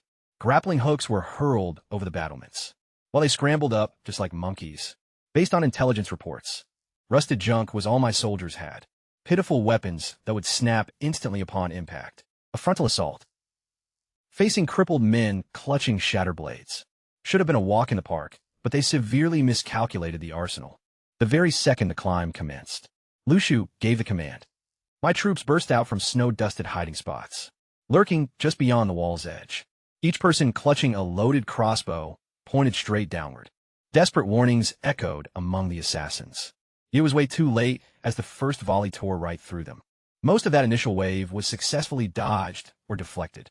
These were elite killers possessing lightning-fast reflexes, who fully understood a crossbow only fires once. Except my men defied that logic, having strapped 5 separate crossbows directly to their bodies. A fresh crossbow materialized immediately after the first shot, followed swiftly by a third and a fourth. Relentless volleys hammered down on the scaling assassins, long before they could ever reach the summit. Bodies plummeted off the stonework like pouring rain, with deadly bolts buried deep in chests and throats. Vibrant crimson paint stained the cold stone walls. Every single assassin was either dead or dying below by the time the 5th round finished, leaving only their leader standing. Fiery crimson rage burned brightly in the baby-faced girl's eyes. She shrieked threats about coming back, then launched herself away from the ground, executing an impossibly high and distant vertical bound, soaring smoothly like a bird taking off. She vanished into the snowy shadows within mere seconds. Completely mind-blown by that insane jump, I watched her go, and turned to Alfie, asking how any human being could possibly leap like that. A grim expression settled across his face as he replied. She belonged to the 2nd tier of martial artists, making it so that in a one-on-one duel, not a single soul in our entire company could match her. It dawned on me then that this bizarre world operated on a martial arts ranking system, which prompted me to urge him to explain everything regarding what a 2nd-tier warrior actually was. Once the battle concluded, Galfii broke down the local martial arts hierarchy for me. Warriors dedicated to cultivating internal energy, an innate force known as true chi, are divided into 3 distinct tiers. Fighters in the 3rd tier easily overpower 10 elite soldiers and naturally function as squad leaders. Battalions can be led by 2nd-tier fighters, who handle up to 100 soldiers. 1st-tier fighters hold power equivalent to 1,000 soldiers and qualify for general status. Grandmasters reign supreme, far above all of them, with each individual valued at 10,000 soldiers, representing true one-man armies. Only a mere 3 grandmasters walk the entire continent. Long and Tyan, the aged eunuch who once served my father inside the palace, whom I had already crossed paths with without realizing his true might. Ouyang Du, serving as the national priest of the Tian Lang Empire, alongside Lu Yun, the solitary female empress on Earth, who rules over the fairy kingdom. Galfii evaluated my own combat capabilities with total candor, noting that even absent any internal energy, my raw, natural superhuman strength, alongside my high-tier stealth expertise, and absolute mastery over lethal arts, I easily secured a solid Tier 2 ranking. Both he and Lu Shu sat firmly at the 3rd tier, while Sima Gu possessed a mysterious strength that completely baffled his reading abilities. While sharing the 3rd tier status, tonight's fallen assassins were strictly drilled for silent hits, rather than open combat on blood-soaked battlefields. Stepping down from the ramparts alongside his troops, Lu Shu wore a look of absolute starry-eyed awe. Every single move had played out precisely to my blueprint, my lifelong military philosophy, that martial arts mean nothing against a wall of arrows, had just been proven dead right. Upon his inquiry about hunting down the fled leader, a flat refusal was my answer. Chasing a cornered beast with tired, beaten soldiers would only get us straight up cooked. Instead, I ordered my men to loot every dead assassin completely dry and scavenge all gear, cash, and weapons left behind. The total score was insane. These killers were literally carrying small fortunes on them, with silver notes worth thousands of taels each, alongside top-tier weapons and premium gear. My soldiers were completely geeking out, though. They strictly followed the new rule I put in place. All collected loot goes straight into the central treasury. No secret hoarding allowed. They fully trusted I would spend the funds smartly. Both Lu Shu and Gao Fei totally grasped the bigger picture. Maintaining an army costs a fortune, and being the absolute poorest prince in the entire empire. Every single coin was vital for our survival, while everyone else was busy counting the bags. I quietly slipped away into the freezing dark, tracking the baby-faced assassin leader who had bolted into the snow, relying on her Tier 2 movement technique, bounding across impossible distances with every single leap, until eventually, her internal reserves drained and her pace dramatically slowed. Sensing my pursuit, she whipped around sharply and demanded I face her directly. I trailed the baby-faced assassin leader deep into the pine forest, where her squad had stashed their riding horses. Despite sensing my presence, she couldn't pinpoint my location. I remained completely concealed in the upper branches, while she hurled copper coins blindly into the shadows as projectiles and frantically slashed at the empty air. My past life had been spent perfecting stealth tactics, far surpassing anything the killers of this realm could ever detect.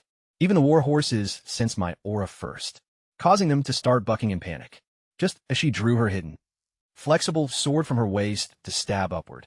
I was already plunging straight down from the canopy, locking my bare hands firmly around both her wrists, and squeezing with my absolute maximum raw strength, until her bones practically sounded ready to snap. Both her sword and coins hit the snowy ground below. Then, for the very first time, I felt something wild. Her internal energy. The genuine chi that Gao Fei had previously explained surged through her wrist veins like superheated iron rods, and the sheer force blew my grip wide open.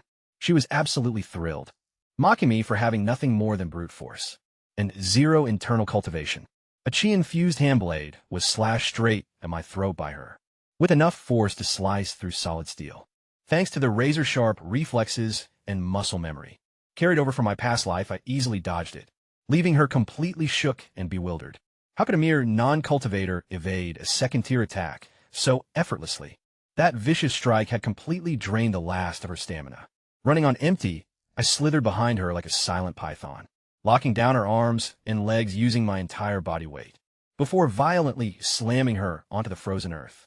She let out an agonizing shriek unlike anything she had ever felt. Realizing physical struggle was useless, she instantly pivoted to seduction. Softening her voice, she whispered "my lord" in my ear, swearing to serve me for the rest of her days if I let her live. Easing my grip just a fraction, I played along, making her genuinely believe she had won. Hidden stealthily beneath her tongue was a razor-sharp blade, engineered to flip out and slash a throat wide open, way faster than a striking viper.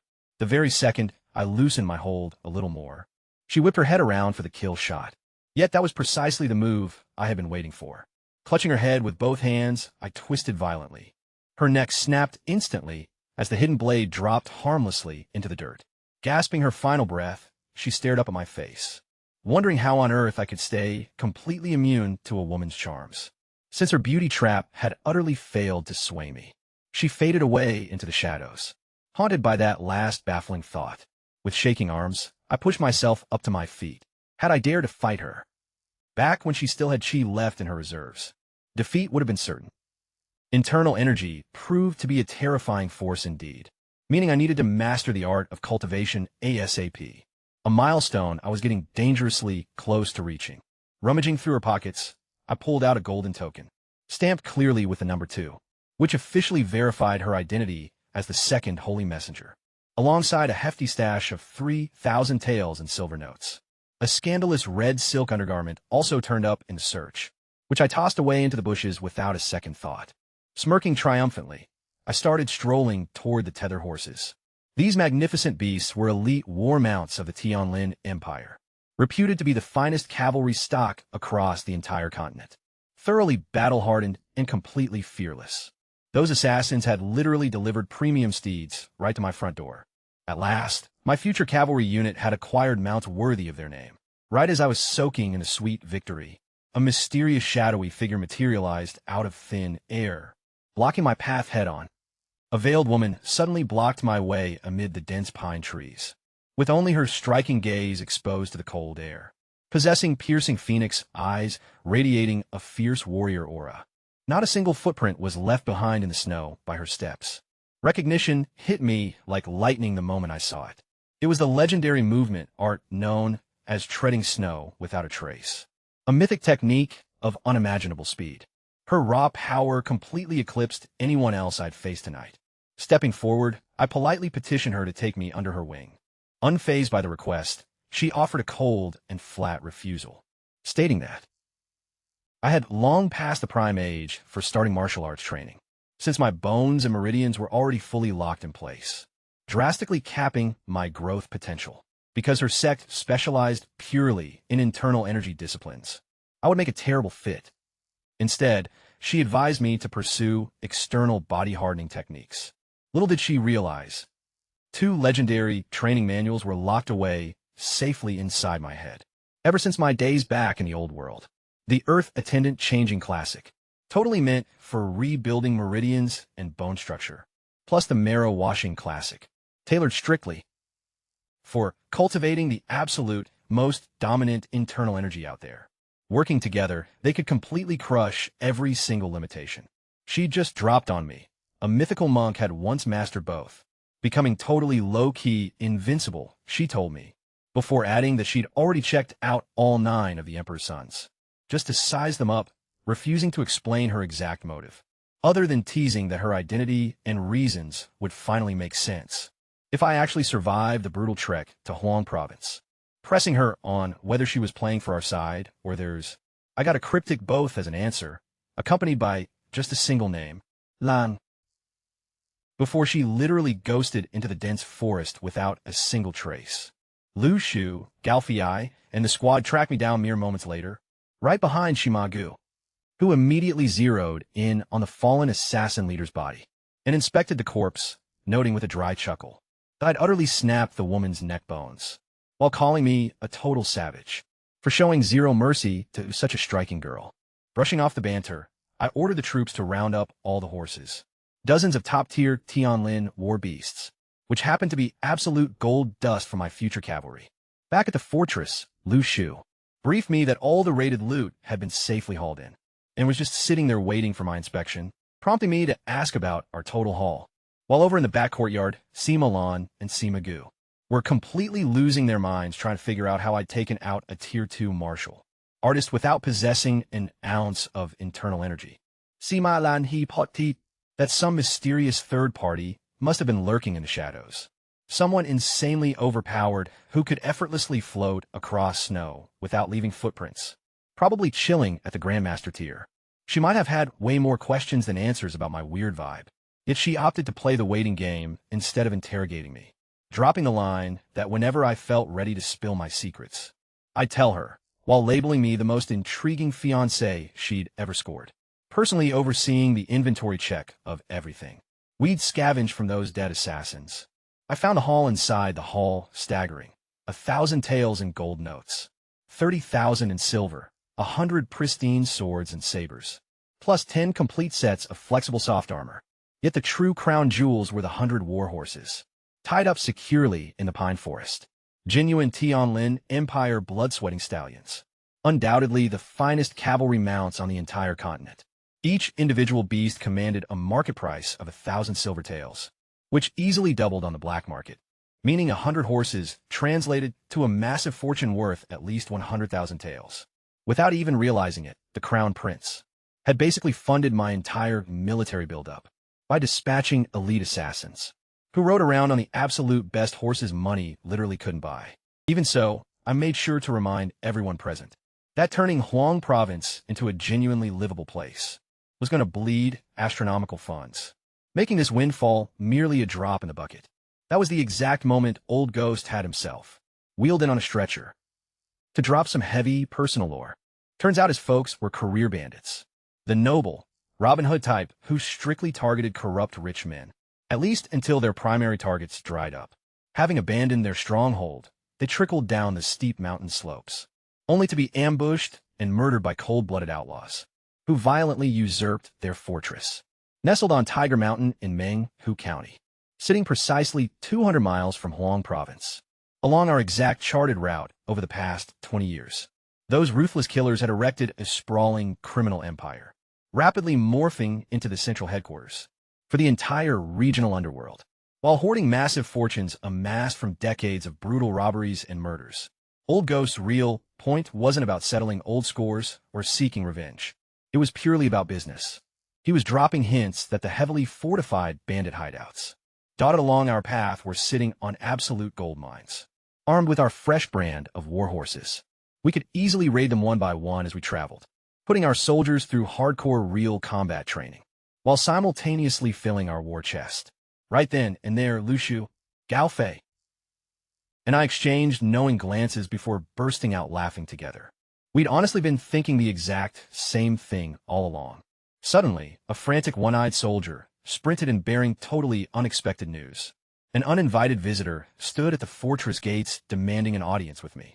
She introduced herself as Hidden Dragon, the enigmatic veiled woman from the pine forest, who had mysteriously reappeared at our gates, carrying a surprise gift this time. She casually tossed me a gleaming golden token intricately carved with a dragon, which was an authentic Hidden Dragon Society medallion.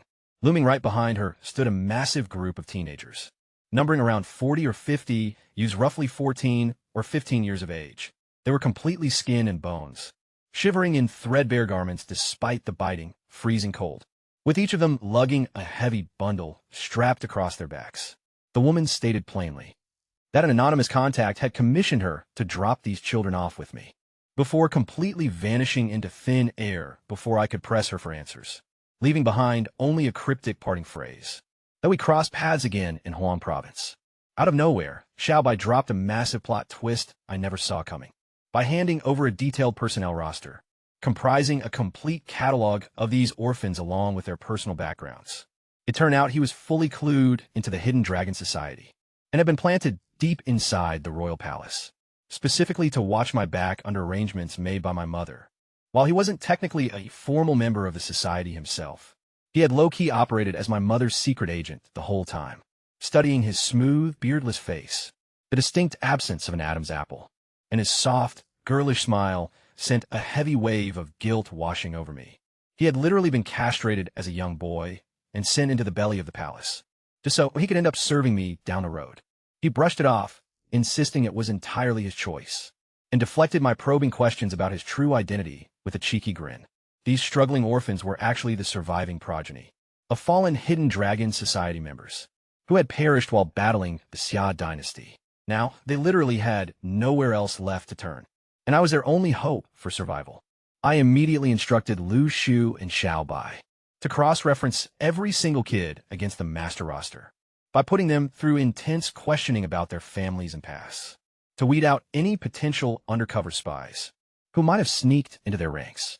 Lu Shu and Gao Fei weren't fazed at all by my secret ties to the society, figuring logically that the more political weight I pulled, the higher their own survival odds would climb. Because if the crown prince ever somehow seized the throne, they were dead men walking regardless.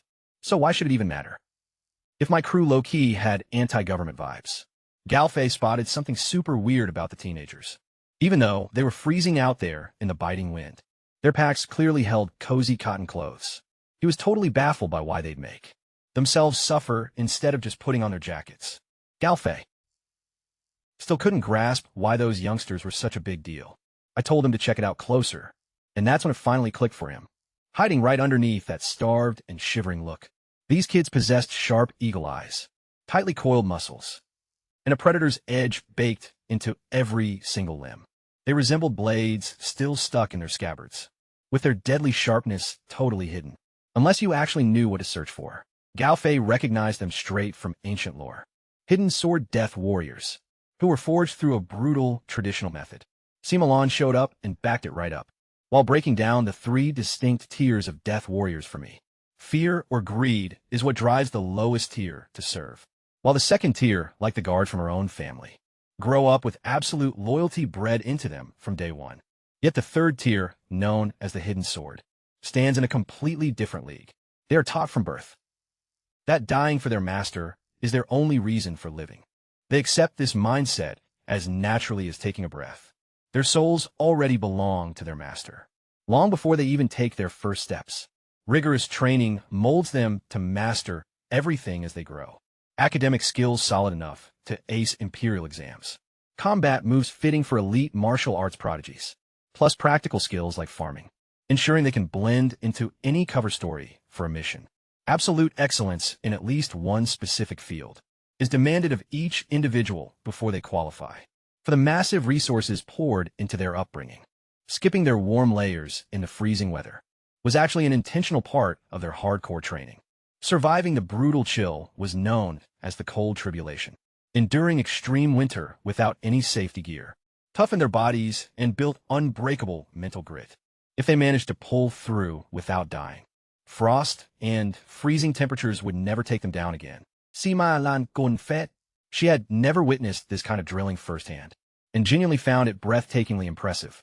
She offered me a deeply sincere congratulations. Getting a squad of 100 future hidden sword warriors felt like a totally unreal windfall. An old saying made the rounds across this continent. Finding 10,000 common slaves is a breeze, but a single hidden sword is completely priceless. Once these teenagers finished up their training and stepped fully into their prime power, she predicted the entire world would bow down to me. Lu Shu wrapped up cross-checking all 100 against the official roster. Every single identity checked out clean. 0 undercover spies were found among them as the teenagers glanced at me once. locking my features into their permanent memory, before dropping onto one knee in the deep snow to declare. Together we salute the young master. Per the old master's direct command, we have arrived to lay down our lives for you. Their synchronized voices shook a flurry of snow off the surrounding peach trees. Sima Lan looked on with a dazzling look in her eyes. A hush fell over the room as a quiet voice murmured that secret blades coming to light never fail to turn the whole world's head. Speculating out loud, she wondered what unexpected move the crown prince was pulling next. Glancing toward the grand palace, a silent promise was locked in my heart for my mother, that I would definitely come back to rescue her, representing a whole lifetime of dedication. These 100 hidden sword teenagers stood as the entire bedrock of the Hidden Dragon Society, now handed over so I could finally build something legit. Her devotion had been completely unconditional and pure. Stepping forward, their cold-faced leader, known as Zhong Yi, greeted me straight up as master instead of young master, clarifying that the very moment my face came into view, my mother's commands were transferred to me entirely. From that instant, they answered only to me, vowing to live solely for my sake and die without hesitation for my cause, putting him to the test. I asked what his reaction would be if a death order was given right then. Without blinking an eye, a packet of instant-kill poison was produced from his sleeve. No poison, I stated, instantly making the toxic powder vanish. A short blade materialized in his grip instead. An ancient weapon named Blood Dragon, showcasing stunning hammer scale patterns that reflected absolute master-level craftsmanship. He immediately offered to slash his own throat.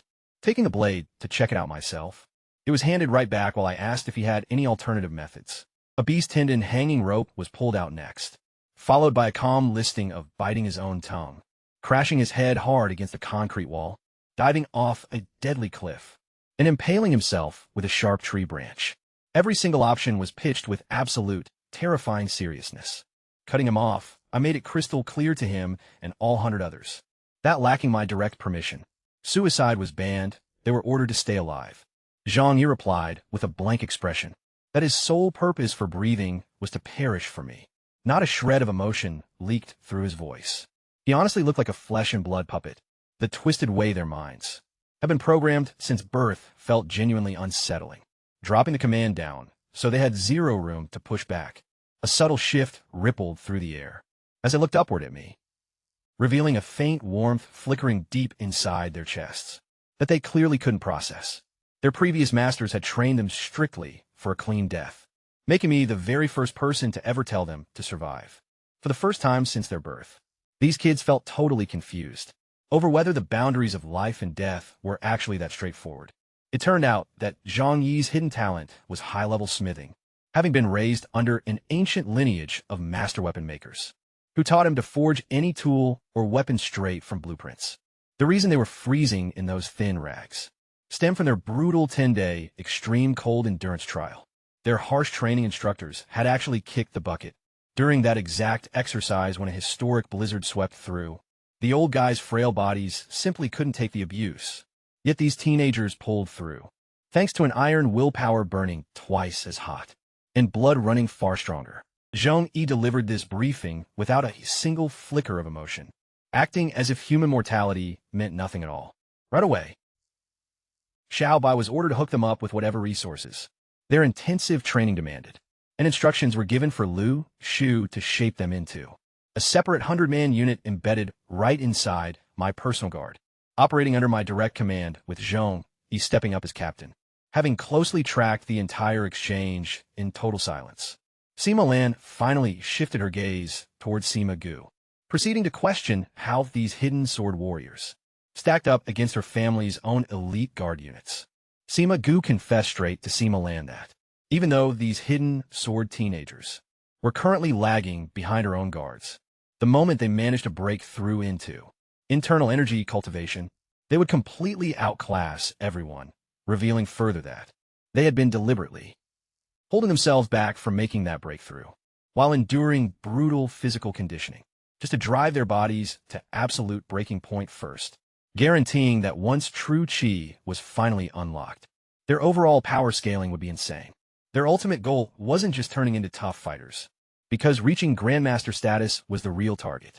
Sima Lan made the firm call to keep the hidden sword warriors under wraps, keeping it entirely from her own father, since she totally grasped that they formed my secret weapon. And total element of surprise was their biggest asset.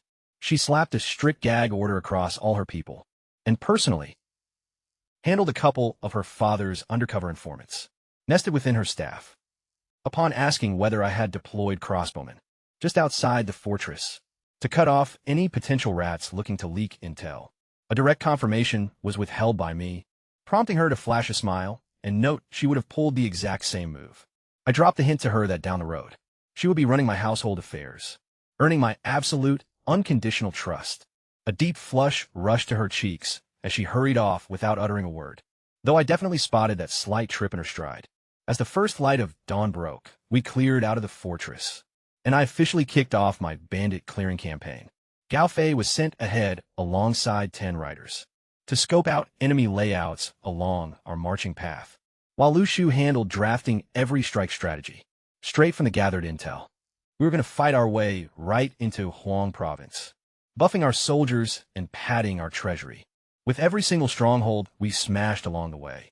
Meanwhile, trailing far behind us, the Imperial escort finally rolled up to our abandoned fortress.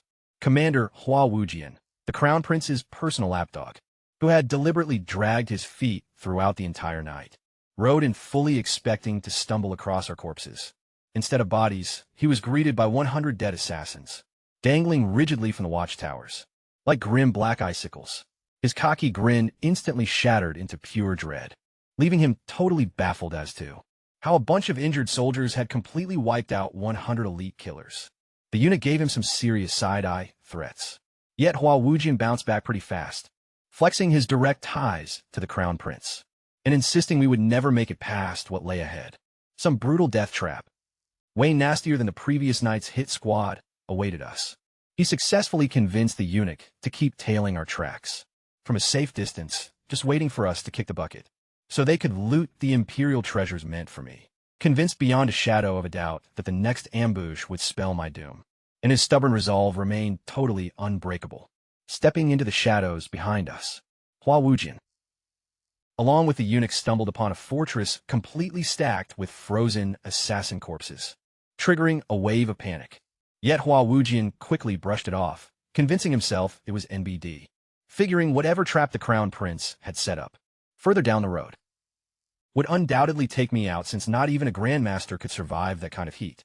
Raising glasses filled with the Crown Prince's finest wine, they dispatched scouts to track my convoy closely, with plans to recover my corpse and loot the Imperial gifts. Once I breathed my last breath back in the capital, Prime Minister Sima got word of the absolute chaos that went down at Peach Blossom Fortress, discovering rows of assassin bodies riddled with injuries from arrows, blades, and severe burns during their investigation. The corpses had been intentionally mangled, leaving no way to figure out the actual cause of death or track down what specific weapons I wielded. Even the spies he planted inside Sima Land's escort had gone completely radio silent, evidently muzzled by strict orders from her end. Putting the puzzle pieces together, Sima Jean realized I possessed some lethal secret weapon, fully capable of wiping out trained martial artists, and that I had somehow persuaded his daughter to help keep it under wraps. Rather than flying into a rage, he found the whole situation low-key fascinating. The burning question on his mind was how 100 crippled soldiers managed to completely obliterate a squad of elite third-tier killers while simultaneously the Hidden Dragon Society strategists were already making power plays on my behalf.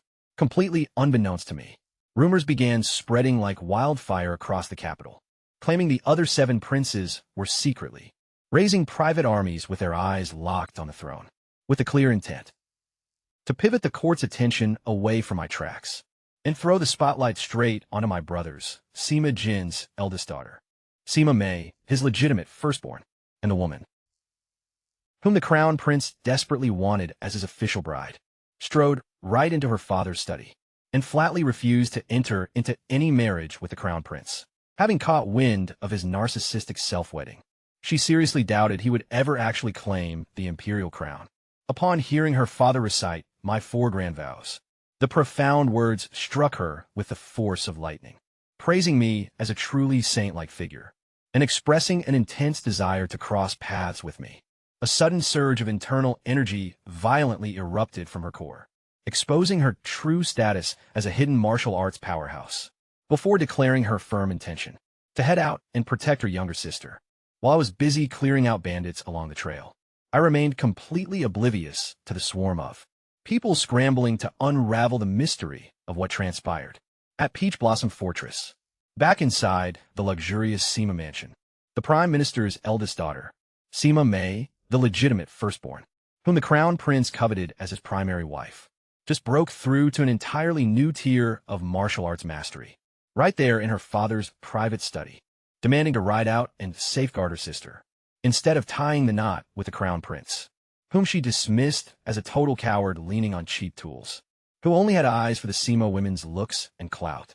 Her dad put on a show of saying no to her request, while low-key instructing his secret detail to let her slip away and watch her back.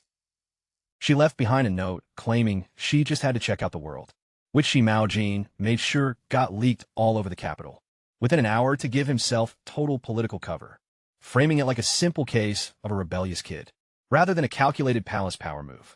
Back in the imperial halls, my old eunuch was being grilled by my father about my journey. The emperor's own underground surveillance wing, known as the Imperial City Bureau, had been totally wiped off the board. Their operatives stationed at the city gates got knocked out cold before they could even tail me, and the watchers lurking outside the fortress walls were whacked under the cover of night, leaving my father completely in the dark about what went down. The only thing his people stumbled upon afterward was a grim pile of 100 mutilated assassin corpses. He was honestly shook that I'd somehow pulled off the win, and couldn't wrap his head around how. Yet instead of aiming his wrath at me, he redirected all his fury toward the Crown Prince, not because he tried to off me, but for having the nerve to target Imperial spies and cripple the Emperor's personal intelligence network. He slapped the Crown Prince with house arrest in his quarters, using a handy excuse about bungling snow disaster relief to make it look completely legitimate. The old eunuch just couldn't make sense of it. Why the Emperor would lock down the Crown Prince right in the middle of an active assassination campaign, until my father muttered a telling thought to himself. The bait couldn't kick the bucket yet, since the big fish were finally starting to nibble. I was merely his human lure tossed out to flush out hidden foes. And honestly, it was totally working. Over at the Crown Prince's lavish quarters, he was completely losing it and smashing everything in sight, screaming at the top of his lungs about how 100 martial artists could possibly lose to a bunch of weaklings.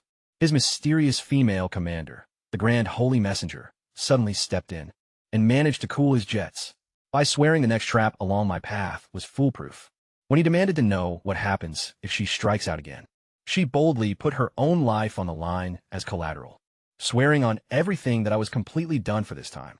The capital went wild overnight with a trio of juicy rumors. First off, the Crown Prince got confined to his palace grounds, supposedly for messing up the snow disaster relief efforts. Even though everyone was low-key whispering, the real motive was something way deeper. Second, all 7 of the other princes were secretly building up private armies in their territories, with their eyes locked firmly on the throne. And third, Sima Mei, the Prime Minister's eldest daughter, and the Crown Prince's intended fiancée, had bolted from home, dropping a single iconic line. "The world is so massive and I totally want to go see it." She instantly became a total legend for every noble woman stuck behind suffocating mansion walls, even if the local gossips branded her an absolute disgrace, totally unfit to ever be a future empress, which happened to be exactly what her father had planned. The Crown Prince completely lost his cool and barricaded inside his palace. He smashed up everything in sight, screaming about why his own father would ground him, right when the hit job campaign was hitting its absolute peak. Upon learning that Sima Mei had slipped away, he completely lost his mind, screaming in a fit of rage that I had snatched one sister, and now the other was making a run for it too. A serving girl was beaten to death by him, with just one brutal blow to the skull, while howling at the top of his lungs that he would wipe me out no matter what. Meanwhile, hunkered down inside a modified surgery wagon, I was grinding away to treat my soldiers one by one. 3 carts had been rigged up by me into one operating room, and 2 recovery beds, where every infected wound was sliced open by my own hands. The toxic blood was drained out, packed densely with healing herbs, and wrapped up tight with clean bandages. That old ghost case had easily been the absolute worst. while the remaining ones were way more manageable. 50 men had been operated on by midday under my care, leaving a mere half of my entire force combat ready. Why I couldn't wait was something Sima Lan completely grasped. She made it clear to Sima Gu that it wasn't about buying their loyalty. Rather, I simply couldn't stand watching my guys suffer, when the skills to help them right now were in my hands. Plus, patching them up strategically on the move meant they would roll into Huang province at peak strength, totally prepped for the real war. Despite everything, the vibe inside the convoy stayed surprisingly upbeat. My heavy hands were joked about by the soldiers, while the poison was being squeezed out of their wounds by me, turning their raw screams into competitive trash talk over who could holler the loudest. Even those stone-faced hidden sword teenagers let out faint, subtle grins. Then Luju trotted his horse over quietly to give me a heads up. Shadowy scouts from multiple factions were tailing us, closely on both flanks and from behind. He wondered if we ought to take them out, but before a word could leave my mouth, 3 sneezes hit me back to back. The classic old superstition was shared with him. 1 sneeze means someone is talking trash about you. 2 means someone is daydreaming about you. And 3 means someone wants you 6 feet under. An immediate high alert was ordered by me for everyone. And right then, a blinding white blur cut straight across the snowy landscape to start slicing down the lurking spies surrounding our entire convoy. Crimson blood splattered wildly across the pristine white ground, and the suffocating wave of pure murderous intent became completely impossible to ignore. That mysterious, white-robed woman from the pine forest had shown up once again, this time shadowing my moving convoy in total silence, while ruthlessly dropping every single spy trailing behind us. Gliding across the snow like a phantom, she took down scouts belonging to various factions, with single, lightning-fast sword strikes. This included a couple of Imperial City Bureau agents, who flashed their shiny gold badges and tried to threaten her using the Emperor's authority. She couldn't care less, telling their lifeless corpses that only the ultimate grandmasters stationed in the palaces, offering Hall, could ever make her think twice. After clearing out every single watcher, a flying dart carrying a pin note was hurled straight at my surgery wagon before she vanished. Snatching the dart smoothly between 2 fingers, Zhong checked it for poison without even looking down, and then handed the slip of paper to me, revealing that 2 of his own brothers, Zhong Er and Zhong San, had been stealthily hidden under the snow, while maintaining an advanced breathing suspension technique. Such high-level stealth meant even the white-robed woman completely missed their presence. Every single move had been observed by them. Simultaneously, Zhong had both of them sketch out her portrait, while noting that dual observers significantly cut down visual errors to yield a much more precise likeness. Their hands remained shockingly steady, despite the bumpy ride of the carriage, and the resulting drawings turned out nearly identical. I couldn't help but feel amazed that these hidden sword warriors demonstrated a level of sharp precision that I never expected from kids their age. Without ever witnessing the brawl firsthand, Zhang still managed to evaluate the woman's actual combat tier. He had already spotted 3 second-tier martial artists hidden among the spies before our departure, and because she wiped them all out in a split second, her rank had to be at least first tier. Upon my inquiry regarding her sudden assistance, he weighed a few different scenarios before concluding that she wasn't looking out for me at all, but rather safeguarding Sima Lan's safety. The note simply warned of a lethal trap lying ahead, and wished me luck, leaving no signature behind. Zhong then displayed a hidden depth that caught me totally off guard, when scouts dropped word about a bandit fortress sitting 50 miles away, stuffed with loot and holding a captive woman hostage. I asked him what tactical value our clearance campaign really held, besides quick training and cash. Without a moment's hesitation, he replied that it would cement our reputation as honorable protectors across every stretch of road we crossed, winning over the hearts of everyday folks. If my ultimate ambition was to claim the entire empire, we needed to march across its length and genuinely earn the trust of every single person along the journey. Staring at this poker-faced boy, I pressed him to tell me what else he was capable of besides crafting weapons. Instead of a direct answer, he countered with a question of his own. Had I ever come across the legendary 100 schools of ancient philosophy? My eyes lit up instantly as I demanded to know which school had trained him. Zhang even informed me that his teachings came from the ancient school of military strategy, one of those foundational schools of thought.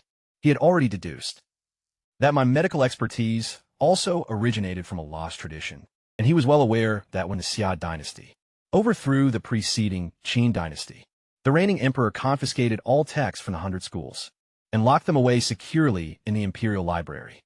A much darker secret was then brought to light by him.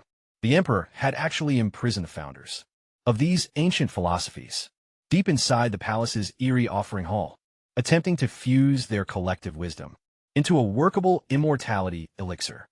Some of those founding masters were well past 150 years of age, kept artificially breathing through methods completely foreign to anyone outside the palace walls. Furthermore, whatever elite guards the emperor deployed to capture them had effortlessly overpowered even grandmaster-level fighters, implying that the forces lurking inside that hall far surpassed anything known to the outside world. Zhong Yi finally dropped the ultimate bombshell.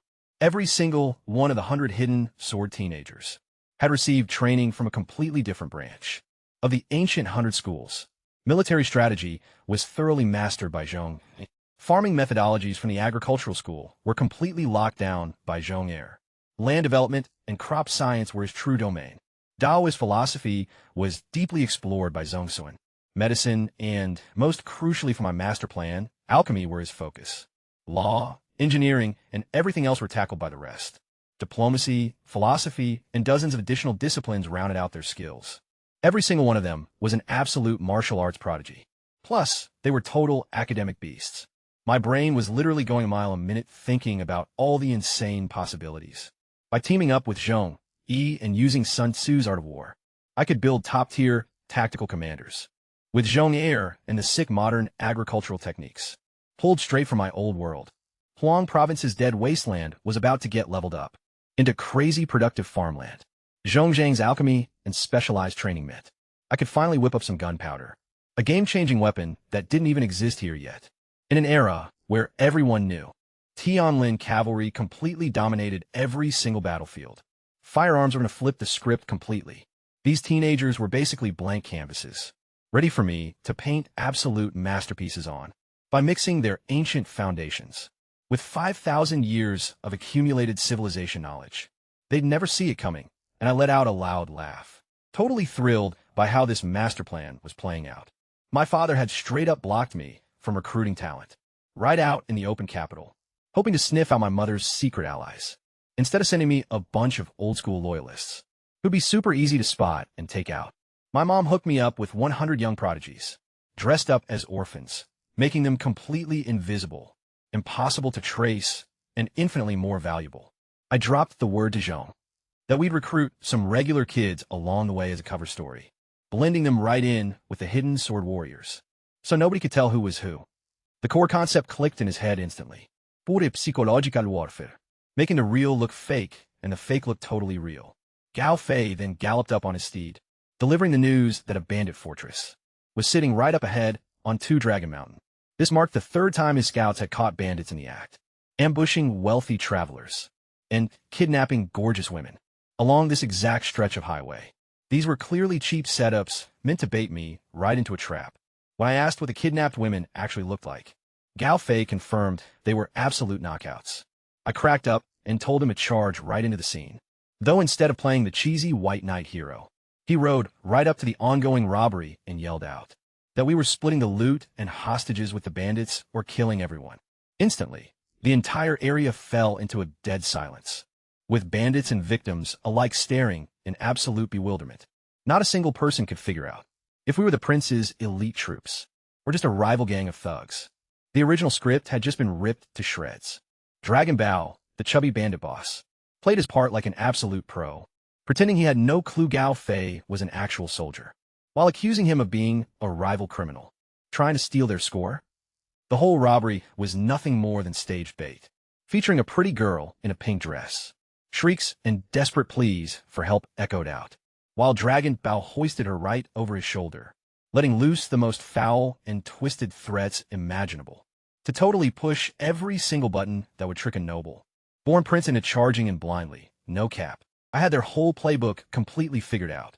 Their intel assumed I was just a sheltered 16-year-old kid who had literally never laid eyes on the real world, and that my guards were total hotheads, who would sprint headfirst into any random scrap. They figured a prince could never stomach watching a gorgeous woman get dragged away into the shadows by filthy, low-life bandits. They were dead right about one detail, though. I couldn't stand it, but definitely not for the reasons they thought. The actual trap wasn't even set on the open road. Sima Good made a solid guess, guessing they wanted to lure my soldiers deep into the peaks. For a coordinated ambush, though Sima Lan wasn't entirely sold. With sharp, scanning eyes, she studied the surrounding terrain, sensing something entirely different. I had already handed out shields to her squad, as part of my prep before we even rolled out, and Lu Shu was sent riding back to prep them for an incoming throwdown. Up on a nearby hilltop, that mysterious white-robed woman who had been escorting us was locked in a brutal deathmatch with a terrifying assassin, known widely as Silver Death, a black-clad killer with razor-sharp eagle-claw hands and decades of cold-blooded murder under her belt. Silver Death had been dispatched specifically to assassinate me, and this enigmatic woman was standing squarely in her way. Striking palm against claw, they traded blows furiously, neither one managing to gain an upper hand. To buy myself precious time, I dropped the command. Gao Fei surged forward in pursuit of the fleeing bandits, alongside the bulk of my cavalry, screaming out, so vulgar and crude that even the seasoned thugs looked offended. They chased Dragon Bao's squad straight toward the mountain pass, walking right into the exact trap the enemy wanted, while my convoy sat almost totally defenseless on the open trail, guarded by only Lu Shui and a meager 10 soldiers. Yet my hidden sword teenagers vanished into thin air the exact microsecond. The cavalry pulled away, ghosting out so completely and silently that it was like they had never even existed. The entire transport train stood completely frozen along the snow-blanketed road, exposed, dead silent, and waiting. Meanwhile, Gao Fei drove the scoundrels deep into a narrow, gorge-like valley that featured only a single narrow entrance. The quintessential textbook layout built entirely for a classic. Close the door and beat the dog-style ambush. The moment my cavalry stormed past the threshold, 300 cutthroats sprang from hiding, and 2 additional flanking squads slammed the exit shut behind us. Scar-riddled and menacing, their ringleader perched high on a stallion, wearing a massive grin like the game was already won. The girl in the pink dress instantly dropped her helpless act, bragging loudly about how badly she wanted to sleep with me, right before executing me. All of these operatives were on the Crown Prince's payroll, and dozens of bandit archers suddenly drew their poisoned arrows directly at my cavalry. The situation looked entirely hopeless, until the hidden sword teenagers suddenly materialized.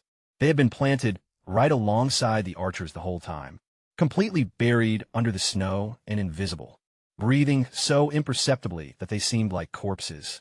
Out of nowhere, powdery snow violently burst up around every single bowman all at once.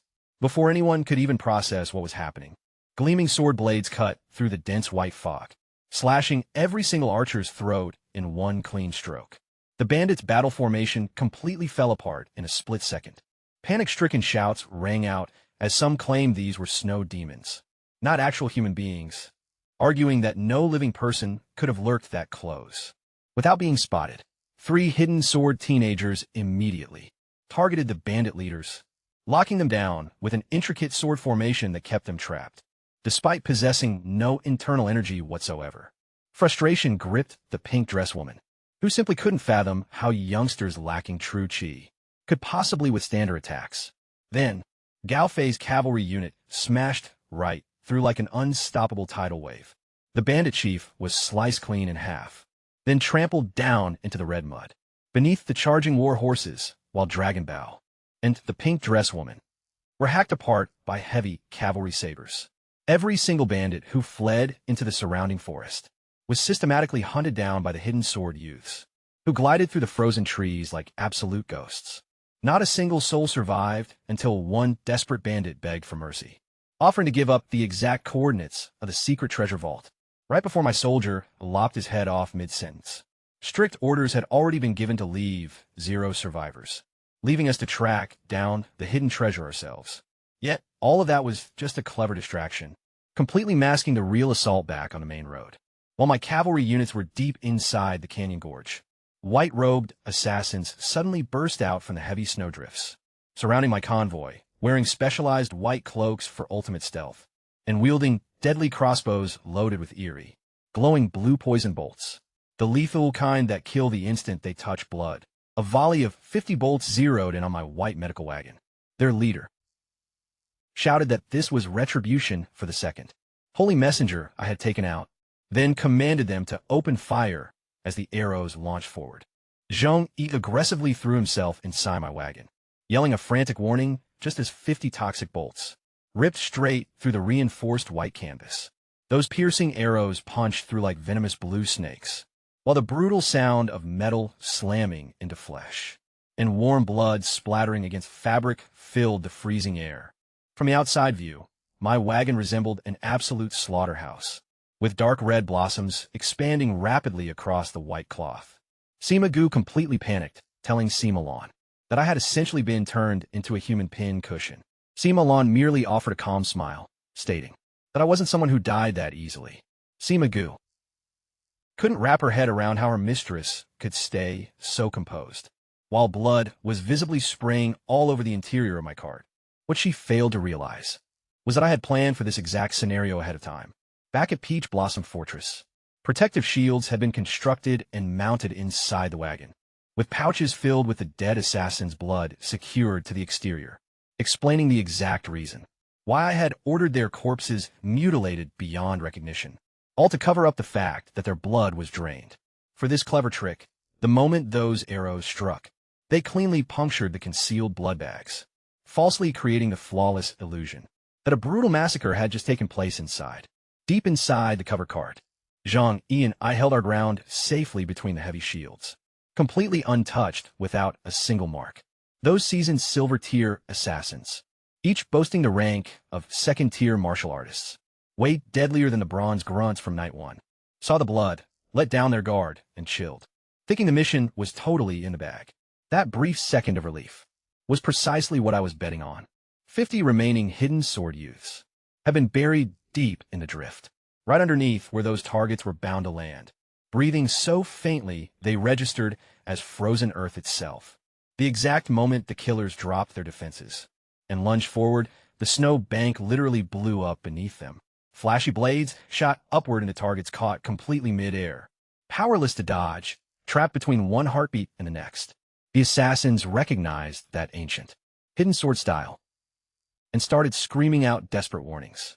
They realized these youngsters had never actually unlocked internal energy cultivation, so their strikes carried zero actual chi, meaning a second-tier warrior could just armor their muscles around the steel and shrug off any fatal harm, then counter with a wipeout, and they were spot on.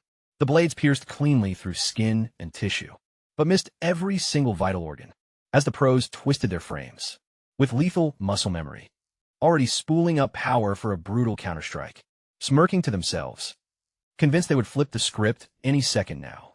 That was my cue to drop the command from inside the wagon. Breakthrough, one single word that flipped the game.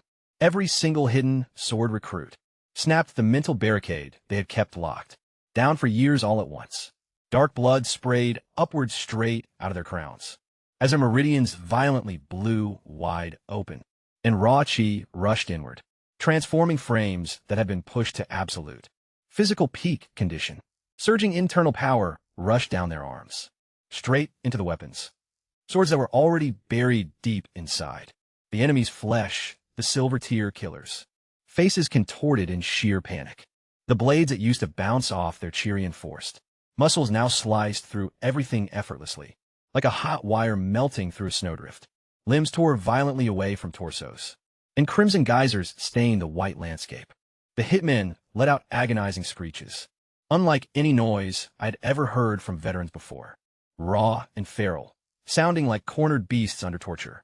Their forms completely lost all basic motor coordination, as blinding pain short-circuited their capacity to channel chi. Then came the executioner's final act, a swift slit across every single throat, flawless and synchronized, snuffing out 50 lives in near-perfect harmony. The hidden sword youths hovered silently over the piles of bodies, already picking pockets and grabbing dropped loot. Without needing a prompt, Xiao Bai bounced off a supply cart, dispatching a super ipid gring, and instantly began quarterbacking the loot retrieval. while the soldiers cheered those fallen silver-tier assassins, packing an even bigger haul than the crew from the night before.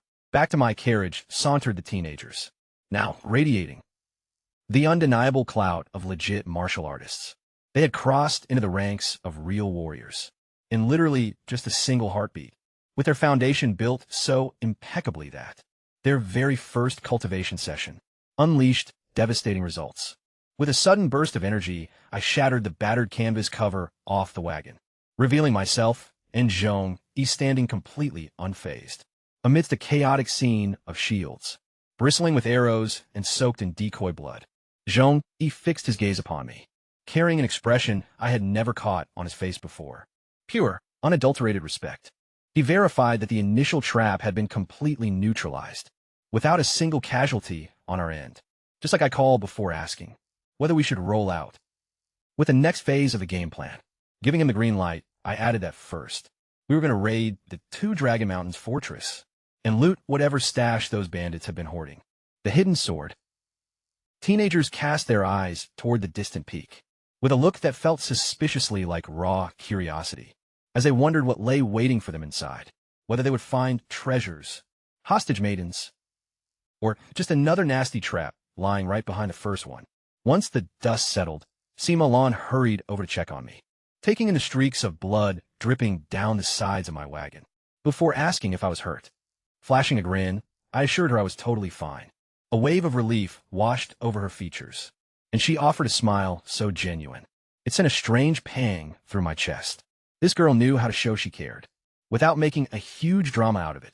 I could spot her eyes darting over toward the hidden sword. Teenagers burning with low-key curiosity about how they managed to conceal themselves in the snow, right under the noses of elite killers without getting caught.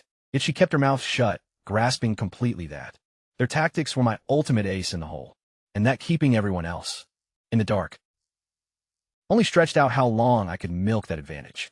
I ended up respecting her far more for staying silent than I would have for any clever line of questioning.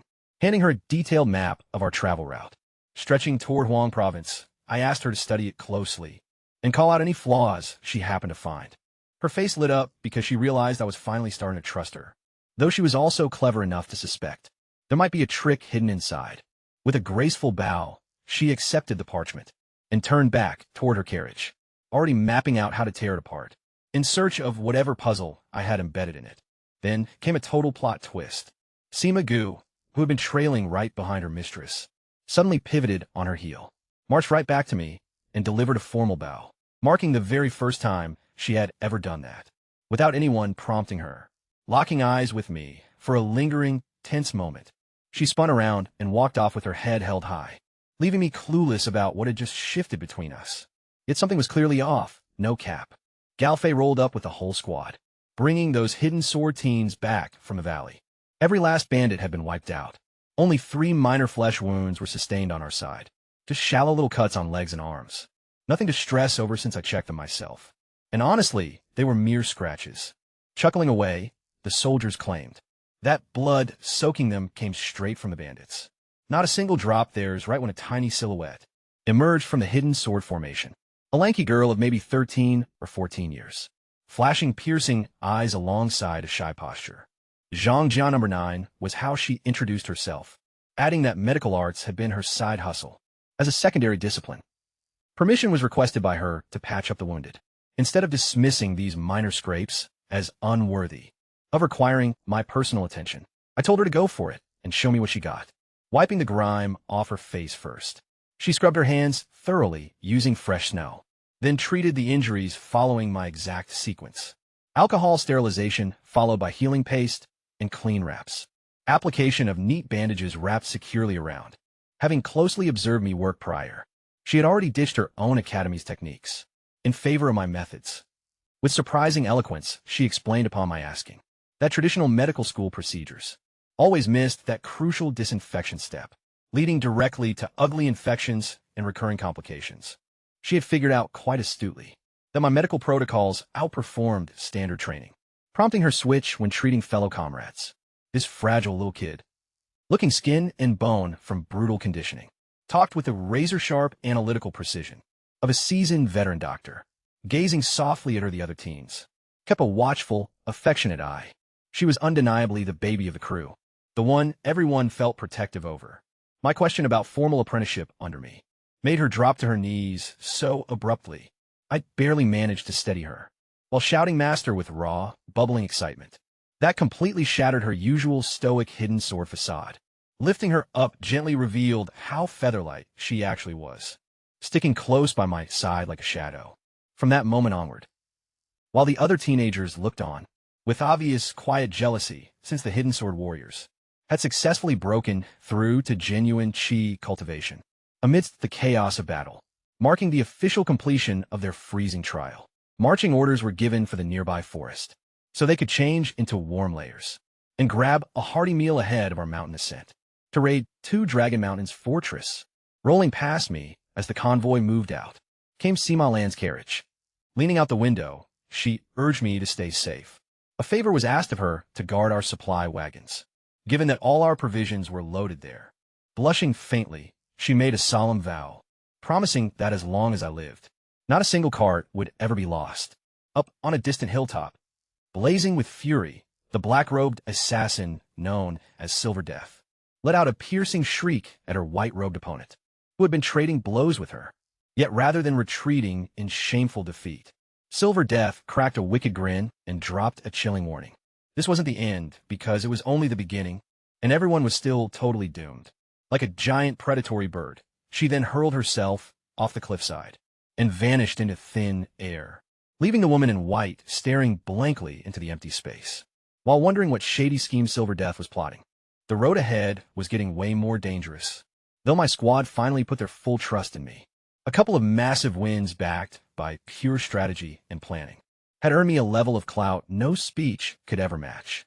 We were rolling straight to Huang Province, and absolutely nothing on this trail was going to block our vibe.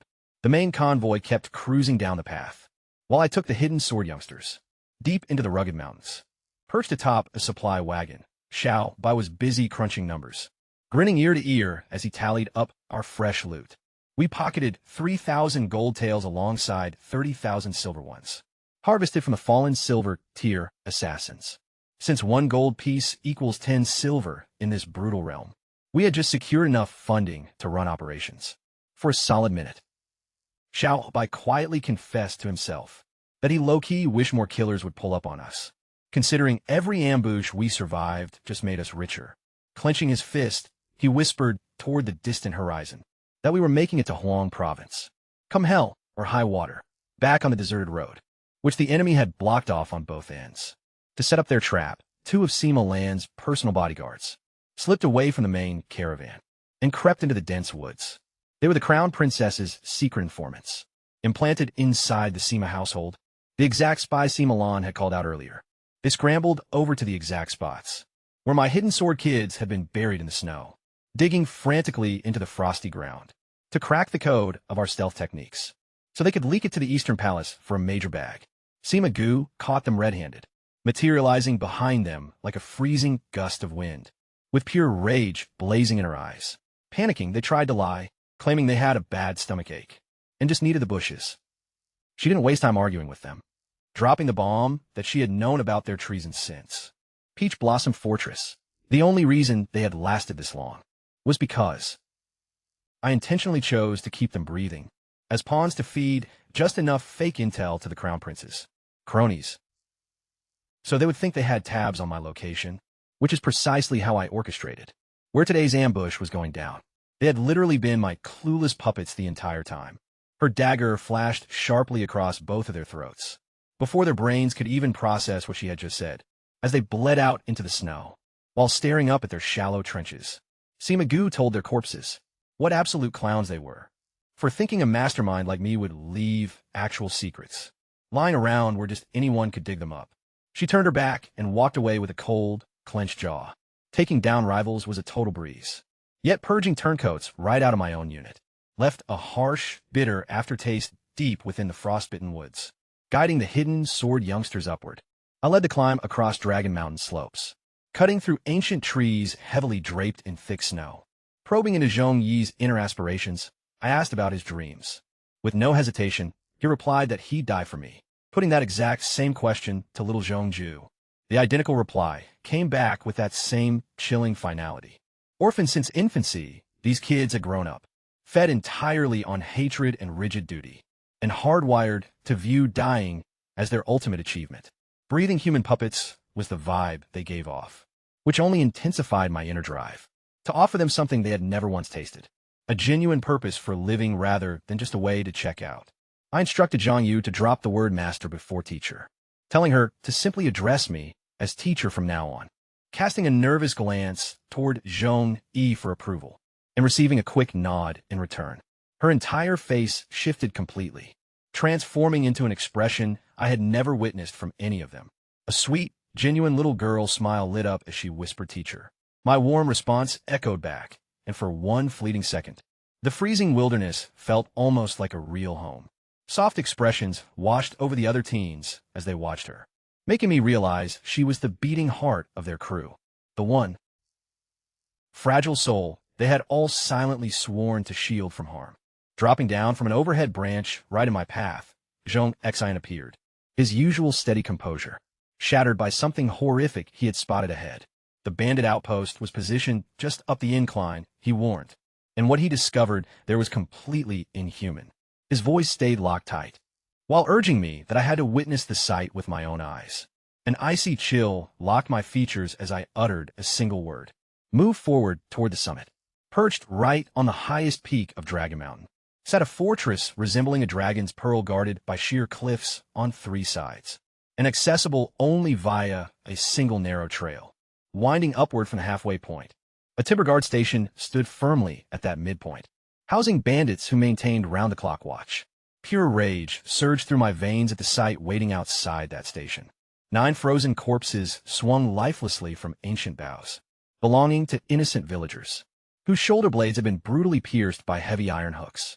Their chests ripped wide, open exposed their internal organs to the air, transformed into grotesque, terrifying ice sculptures by the punishing, freezing winds. An infant and a young girl rested among the victims. Dominating the scene, right in front of the macabre display, stood a massive wooden sign, bearing blood-red lettering that read trespassers. These worthless peasants show you your exact future fate. Slaughter them ruthlessly, yet even my hidden sword teens, who had grown up surrounded by brutality and witnessed death throughout their entire lives, were now trembling with intense fury. Zhang Jia's small face drained completely pale like carved stone, as she whispered that taking lives was one thing, but butchering babies for grotesque decorations crossed into pure evil. Dropping even lower and colder than its usual tone, Zhang Yi's voice cut through, stating he had crossed paths with this breed of madmen before, creatures who murdered purely for sick amusement, and stood completely beyond any hope of redemption. All eyes turned toward me in heavy anticipation, meeting their gaze with my own red-rimmed eyes. I declared to them that this entire wretched place was rotten to the core. Every single soul inside harbored a completely corrupted soul, leaving no one among them worthy of drawing another breath.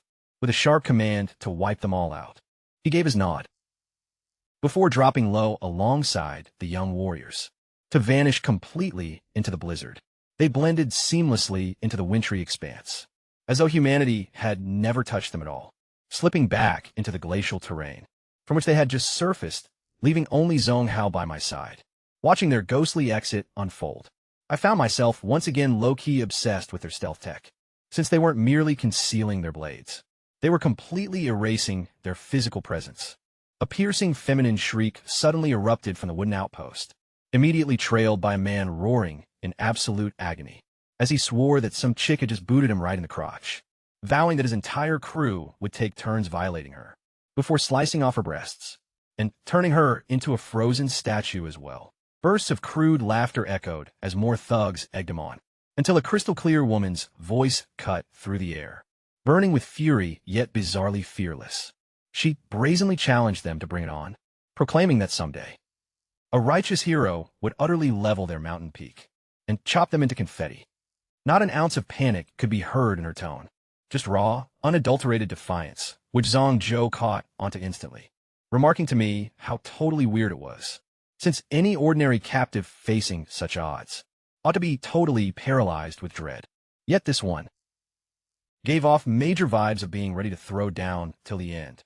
On purpose, I nudged a tripwire hidden beneath the powder snow, triggering alarms that sent a dozen bandits tumbling out of the station, draped in oversized, stolen silk garments that hung awkwardly, reeking of booze and looking like an absolute mess, led by a massive brute, standing nearly 2 meters tall, who scanned me and Zongyo up and down with hungry eyes, as if we were fresh delivery packages left at his front door. He muttered a gross remark, about wanting to have his way with me, because of my looks, while his underlings bickered over who gets dibs on Zongyo, bragging about freezing us both into sculptures once they were done, until suddenly, the giant squinted hard at my features and mentally cross-referenced them with a bounty portrait he possessed, recognizing the supposedly useless ninth prince he was hired to assassinate. His tough guy bravado vanished into thin air.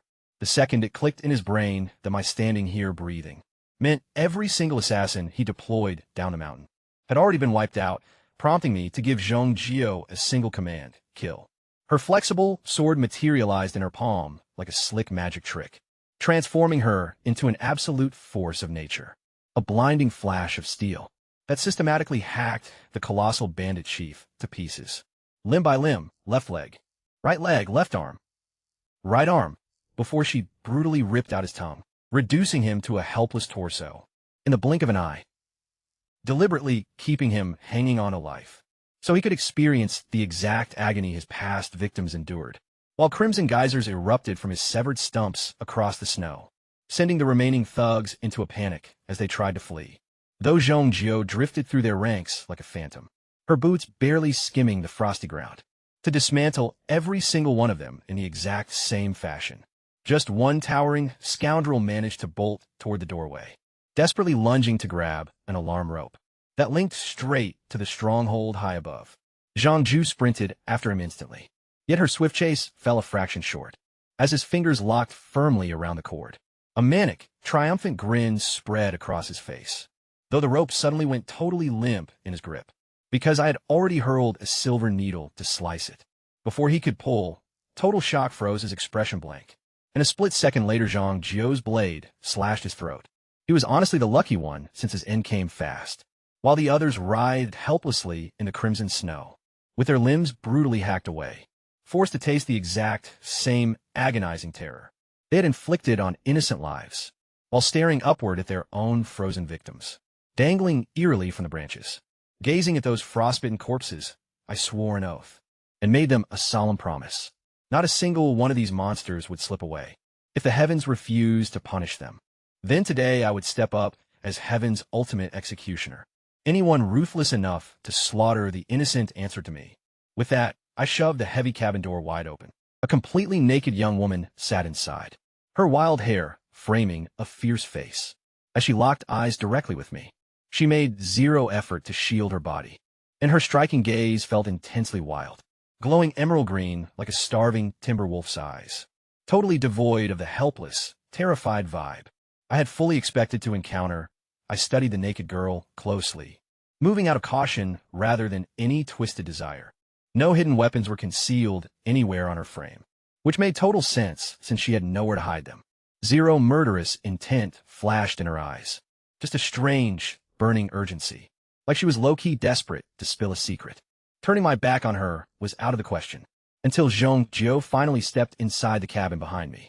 Only at that moment did I pivot away, shrugging off my heavy fur-lined cloak, to toss it backward so she could wrap herself up.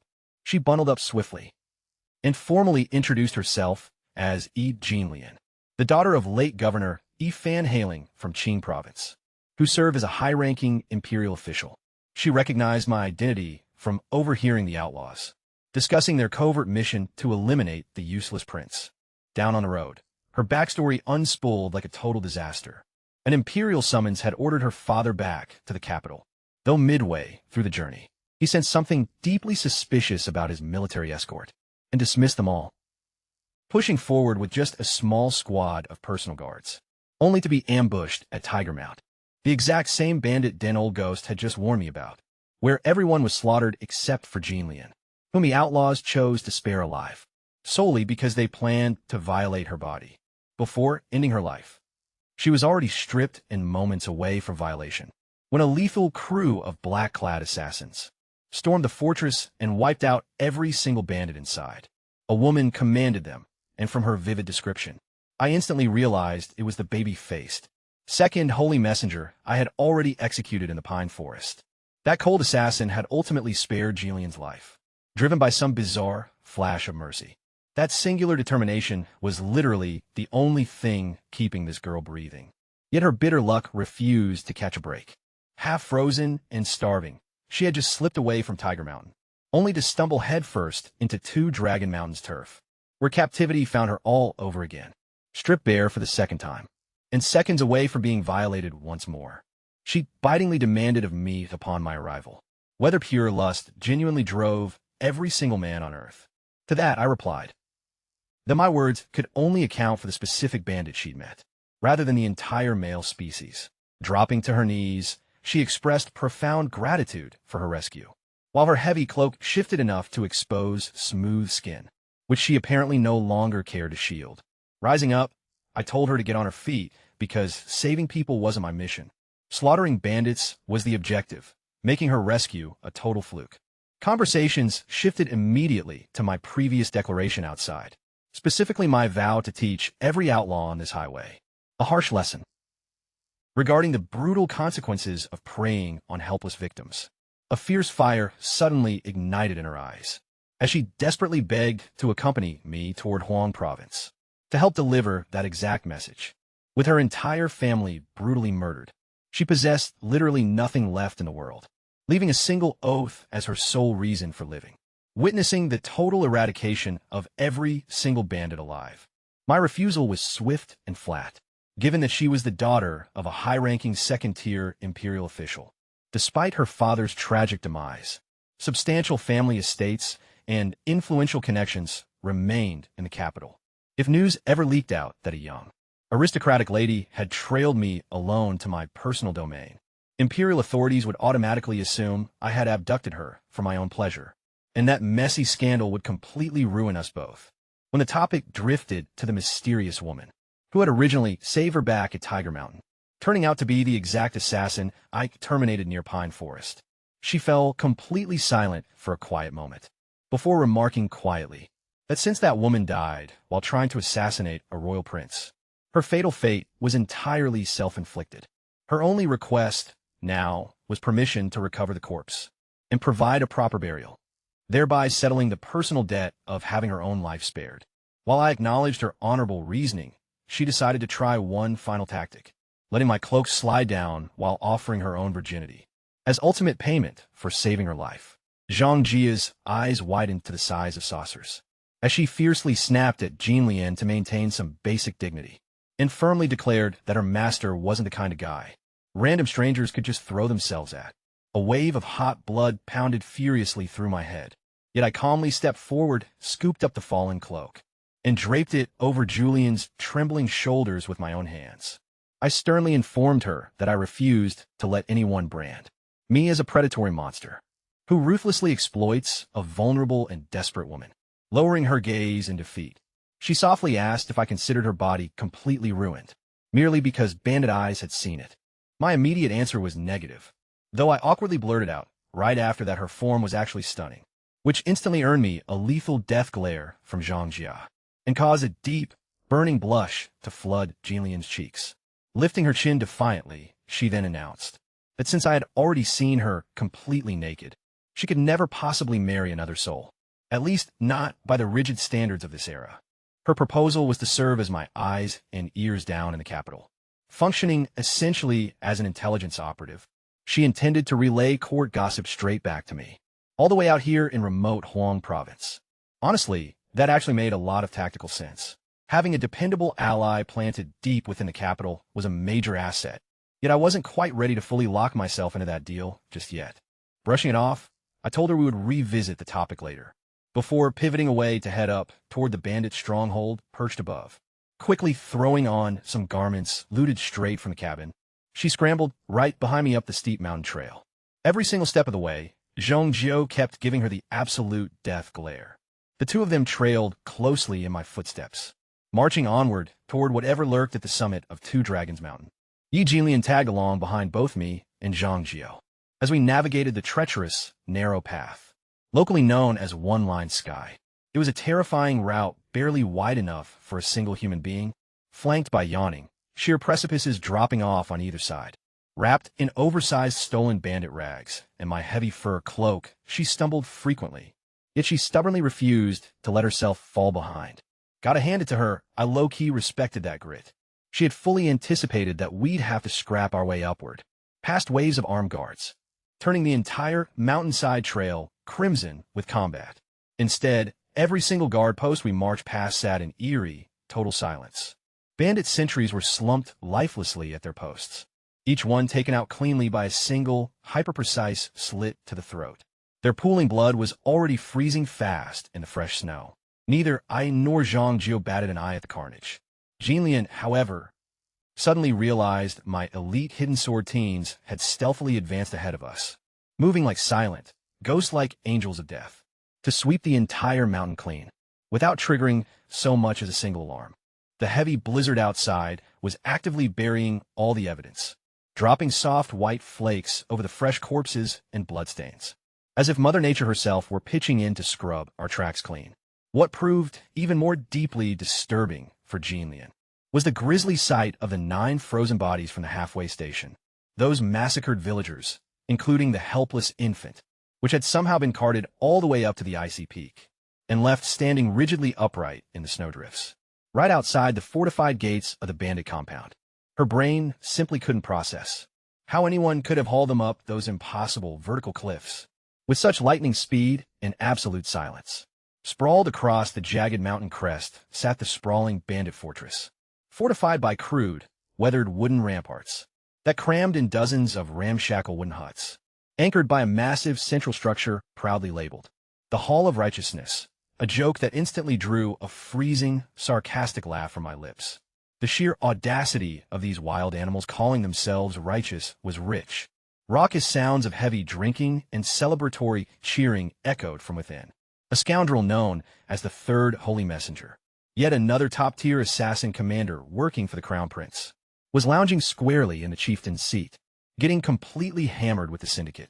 The thugs were openly boasting about all the vile things they planned to inflict on Shimawa in the exact moment they caught her, each depraved fantasy growing progressively more sickening than the last. One psycho cackled about playing games with her for half a year, while another barked about skinning her alive, just to stretch her facial skin over some other woman's head. A third chimed in, shouting about hacking off her head, hollowing out the skull, and converting it into a personalized drinking chalice. They erupted into roaring laughter, egging each other on wildly, while that wretched Third Holy Messenger egged them onward, with a sick, greasy grin smeared across his face. Without warning, I slammed my foot forward, blasting both heavy doors clean off their iron hinges. With a heavy thud, they collapsed flat on the floor, and an eerie silence instantly suffocated the entire room. Before anyone could even process what was happening, 9 frost-covered corpses flew through the shattered doorway and smashed hard into the center of the grand hall. There lay the slaughtered villagers and the gutted babies, staring with vacant, dead eyes straight at the men who'd murdered them. All drunkenness vanished from the bandits in a split second as they scrambled to grab their weapons. Demanding to know my identity, the Third Holy Messenger glared at me. Stepping through the threshold, I looked him dead in the eye and stated, "We shared zero common ground since I walked the path of righteousness," meaning we were never friends to begin with. My sole mission tonight was to school them. Upon realizing that I was that useless prince they had been hired to take out, total pandemonium broke out across the room. Shouts echoed everywhere about getting payback for their fallen leaders, and claiming Si Milan as their ultimate prize. Bellowing at the top of his lungs, the Third Holy Messenger forced them quiet, and wanted to know what exact lesson I planned on teaching. The most fundamental truth in the universe was what I offered them. Killers will always face the blade themselves. Having butchered defenseless souls, they fancied themselves untouchable demons. Yet tonight, a nightmare far worse than their own existence was coming for them. Every single drop of their blood needed to be drained, I declared, to wash away the filthy sins staining this mountain. Their tongues ought to be ripped out to silence their screams, their tendons torn apart and their bones smashed to dust, with their limbs completely severed so they could fully experience every single horror those frozen corpses felt. Piling their severed heads into a towering monument was my goal. so towering and gruesome, that nobody would ever dare touch an innocent life ever again. An eye for an eye remained my absolute principle, fighting fire with fire to end the bloodshed, crushing pure evil so decent folks could finally breathe easy. Dropping the ultimate command, I signaled to strike. From thin air, a chilling chorus of young voices reverberated across to Dragon Mountain, echoing my exact words back to every single terrified bandit, hiding behind those flimsy wooden barricades. Word for word, our master says he's got a lesson to teach you. The hidden sword teens sent their voices bouncing through the fortress, from every hidden corner, mocking the bandits like phantom executioners reciting a death sentence, chanting their doom into the shadows. Blood for blood, meeting violence with absolute violence, obliterating evil so good people can finally live in peace. Paralyzing paranoia gripped the bandits who couldn't trace the source, as cold dread began eating them alive from the inside. Long before a single blade cleared its scabbard, 4 desperate thugs inside the hall rushed me head-on anyway, slashing their crude blades wildly at my torso, while deliberately steering clear of my head. Keeping it intact was mandatory to cash in their bounty. Zhang, you leaped right in front of me like a streak of pure starlight, your compact blade parrying all 4 incoming weapons in one fluid motion, then slicing through the narrow gaps with such blinding speed.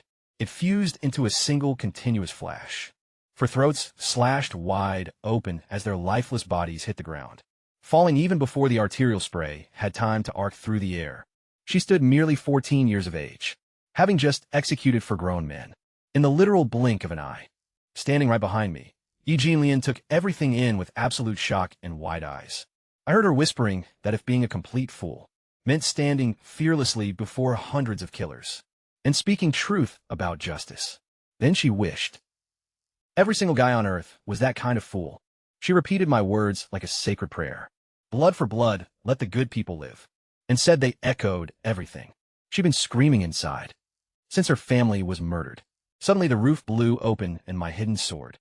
Teenagers crashed down from above, raining crossbow bolts into the crowded hall like a wild storm, pinning bandits to the floor before landing right among them.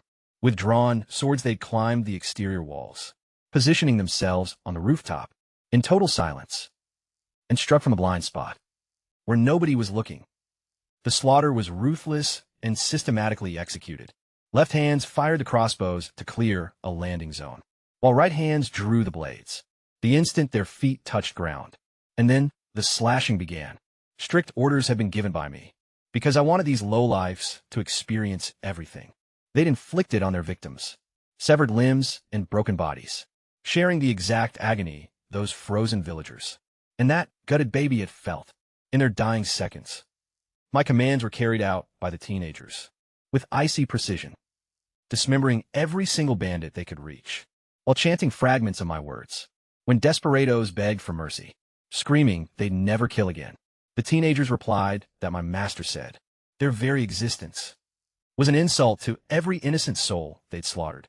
When cowards offered to reveal the treasure vault's location in exchange for their lives, the teenagers flashed a smile and told them to try being good people in the next life.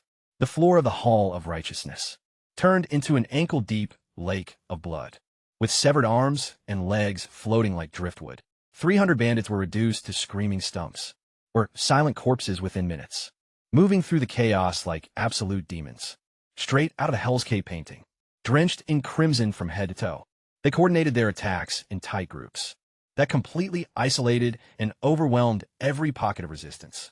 The Crown Prince's man, the third holy messenger, who'd been drinking and laughing about what they'd do to handle Malone, remained planted in the bandit chief's tiger skin chair the entire time without lifting a single finger.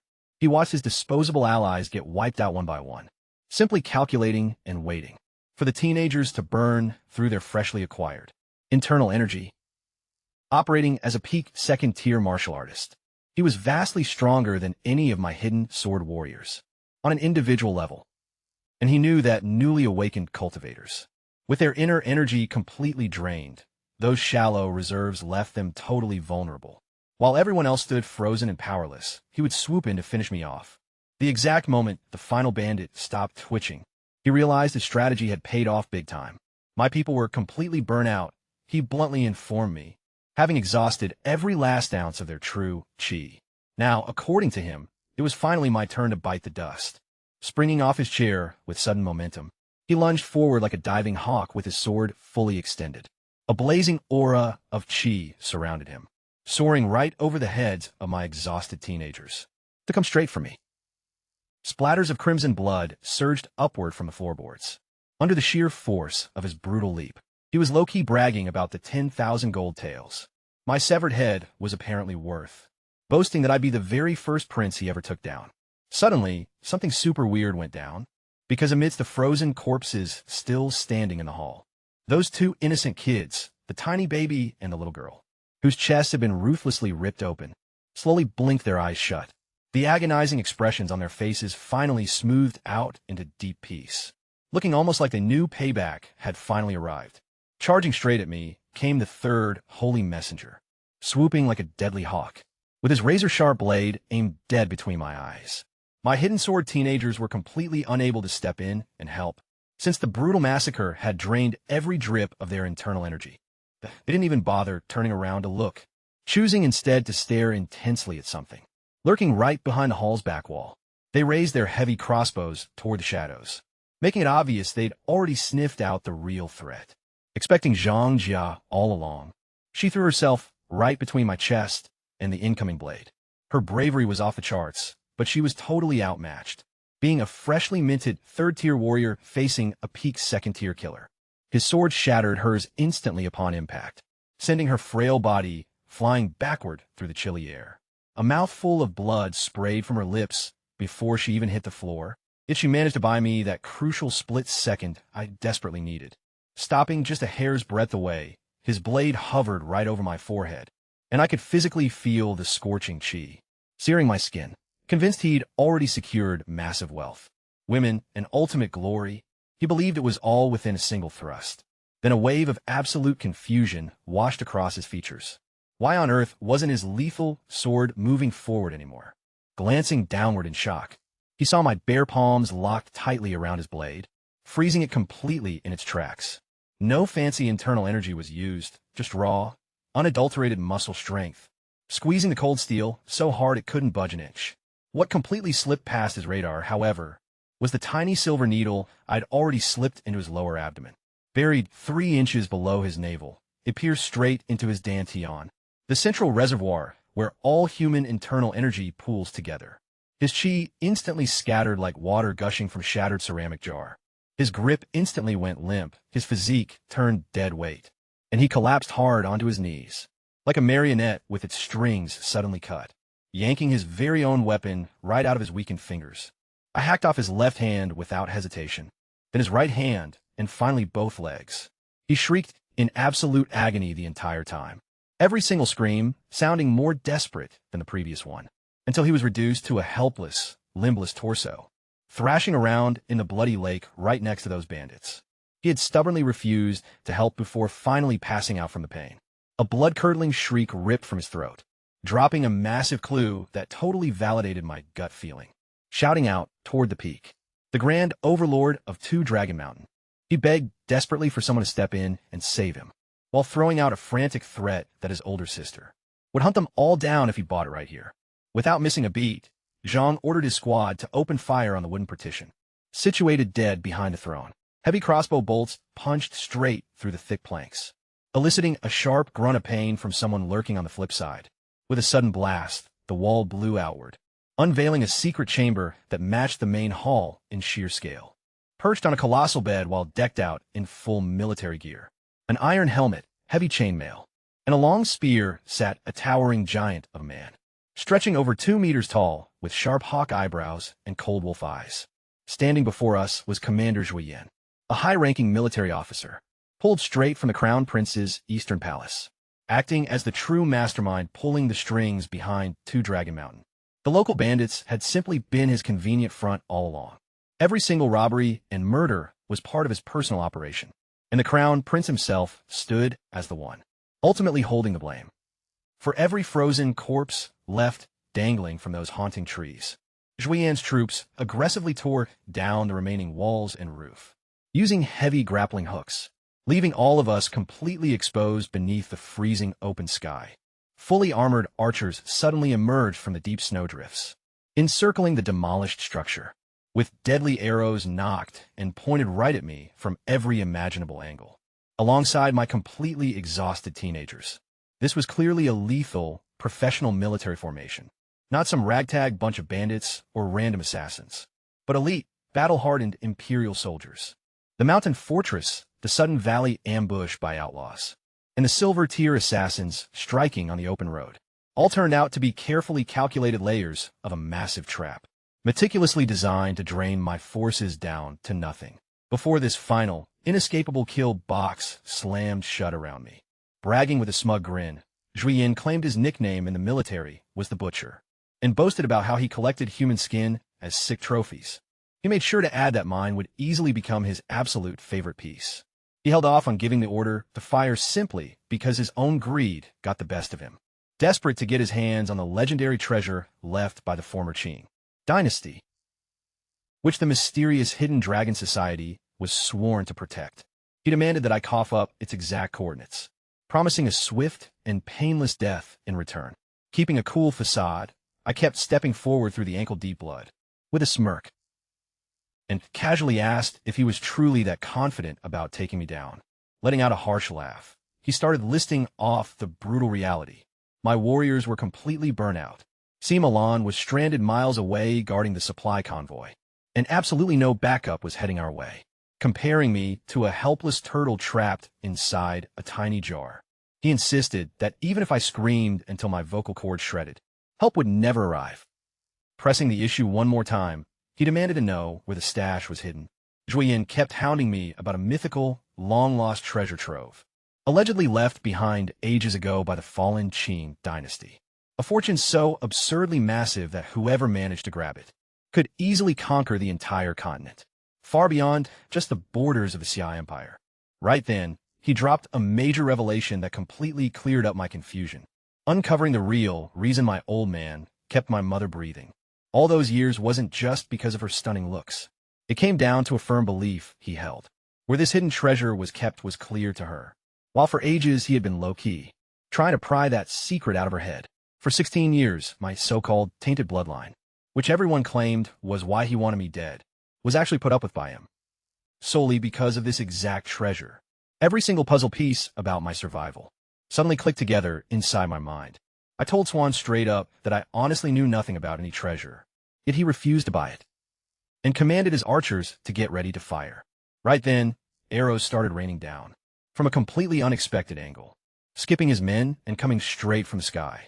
Over the fortress walls, iron-tipped shafts pierced through every single one of his armored archers' throats with terrifying precision, taking them out before even one could let loose an arrow. Sima Gu suddenly popped up on the edge of the peak, with the Sima household's elite fighters backing her up, bows drawn tight and locked on Azuhin's remaining troops.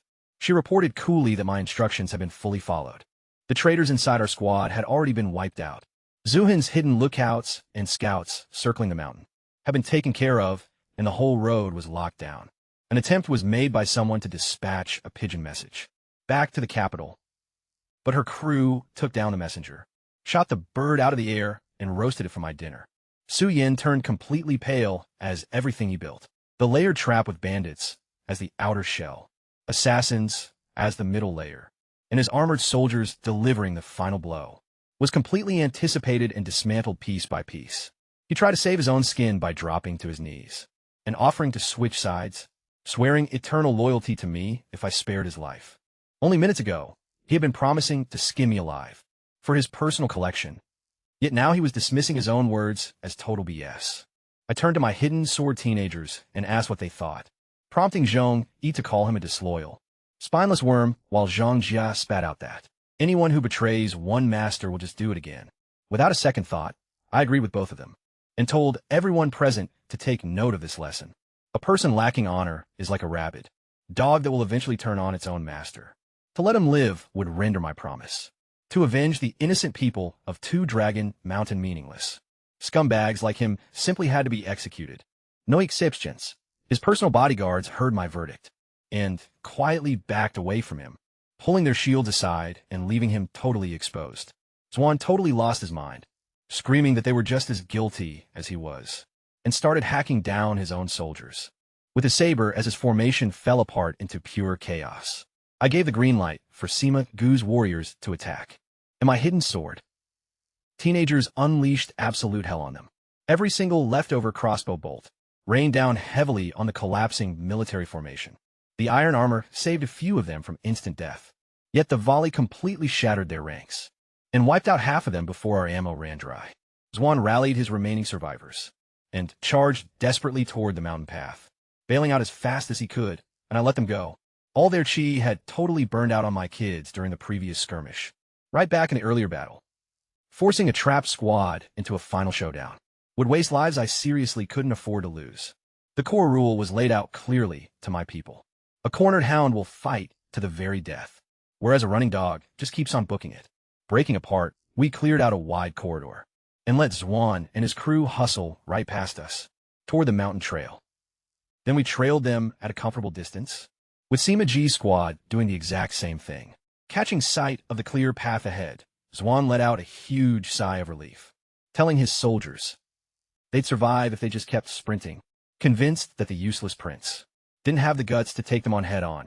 For the first time in minutes, his men finally exhaled, until the ground violently shook beneath their boots, and a wall of figures emerged straight from the snow, blocking the soul way down the mountain. Zwan's confidence was completely shattered, spinning back toward me while screaming at the top of his lungs, demanding to know how many more secret troops I had up my sleeve, and begging me to reveal them all at once. His voice cracked as he asked one final time whether surrender was truly out of the question. Blocking the mountain route was heavy cavalry, with both soldiers and horses, draped in scale armor from head to hoof, looking like sheer iron demons risen from the underworld. Zwan recognized them instantly, and I could literally see the panic hit him. Heavy cavalry reigned supreme on any battlefield, since their armor could easily withstand a full power blow from a third-tier martial artist. They marched in formations like rolling iron walls, trampling everything in their way, and even grandmasters steered clear of fighting them face-to-face. Because once your energy ran dry, that unstoppable iron tide would just roll right over you. What Zwan just couldn't wrap his head around was how heavy cavalry had managed to climb a mountain thousands of meters high, since horses, carrying hundreds of pounds of protective gear, should have collapsed long before reaching the peak. Wading through deep snow, it should have been totally impossible. He charged anyway, though, launching himself into the freezing air like a hawk, planning to vault over the entire cavalry formation by using their raised spear points as stepping stones. A classic trick seasoned fighters pulled against conventional heavy riders. But my cavalry didn't play by the textbook.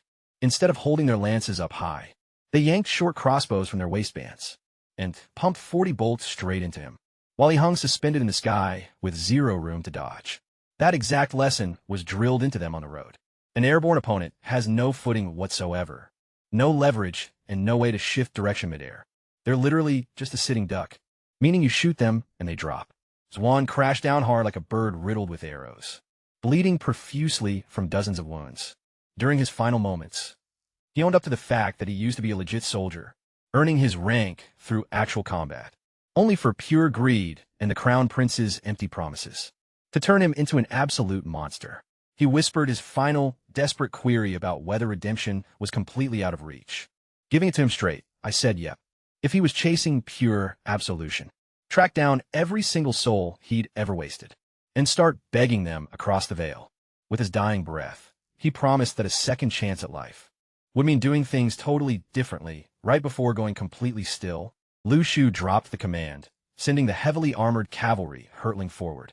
One by one, ruthless iron lances pierced straight through the remaining soldiers, sandwiched by the vanguard cavalry up front, my stealthy sword kids backing them from behind, and Sima G's fierce warriors flanking from the sides. Not a single living enemy managed to walk away. When the dust finally settled, Lu Zhu pulled off his helmet, and the truth hit me like a ton of bricks. My battered veterans had been playing a long con about who they really were. They weren't just standard light riders this whole time. They were elite heavy cavalry units, no cap, the absolute cream of the crop. And they somehow kept that massive secret even from me. facing my accusations of duping their prince. An old soldier just flashed a grin and muttered.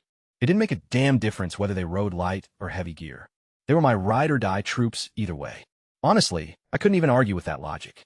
How they managed to haul themselves up to the mountain peak finally made total sense when Xiaobai strolled out onto the trail, looking totally dazed yet super smug.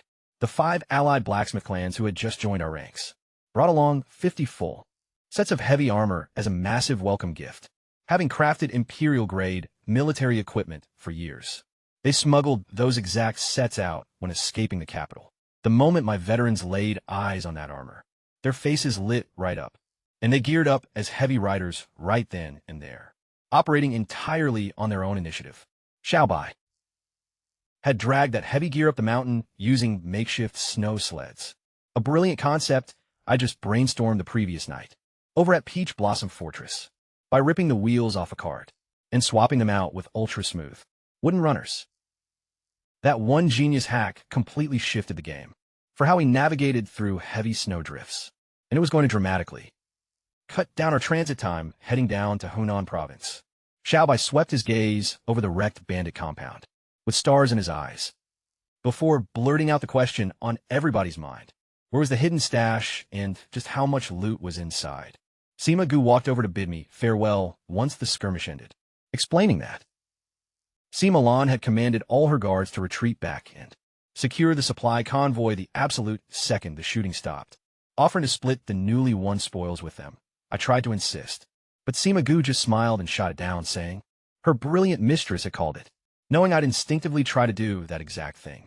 Sima Lan was fully aware our own treasury needed every single coin, far more than hers did, so she preferred covering her own guards out of pocket. That power move seriously stunned everyone standing around me. Xiaobai started shouting out the title Queen Lan right then and there, swearing up and down that any woman smart enough to save us cash and prioritize our household welfare had earned his ultimate loyalty forever, while Lu Shu, Zhang Yi, and even young Zhang Jiao silently nodded in total agreement. Without a doubt, Sima Lan had aced the ultimate test. Unbeknownst to her, she had completely captured every single soul in my low-key squad, as everyone silently agreed she belonged with us. Secured inside the battlefield hall, piles of loot included 1,000 gold and 10,000 silver, along with 100 sets of infantry gear, hundreds of weapons, 50 bows paired with 15 arrows, and 30 grappling hooks. Everything was loaded up onto the snow sleds, and I spearheaded a team underground. Dying bandits had dropped intel revealing that the true treasure vault of Dragon Mountain was tucked away within a cave network, sitting right beneath a small shack on the peak. Ripping apart the building exposed a massive trapdoor, guarding a steep shaft dropping into pitch darkness. A rush of freezing air blasted upward, exuding an eerie vibe, resembling the breath of some ancient, buried entity. Zhang Yi and 10 hidden sword teens plunged in first, with 2 taking point carrying shields and torches, while the rest flanked me and Xiaobai.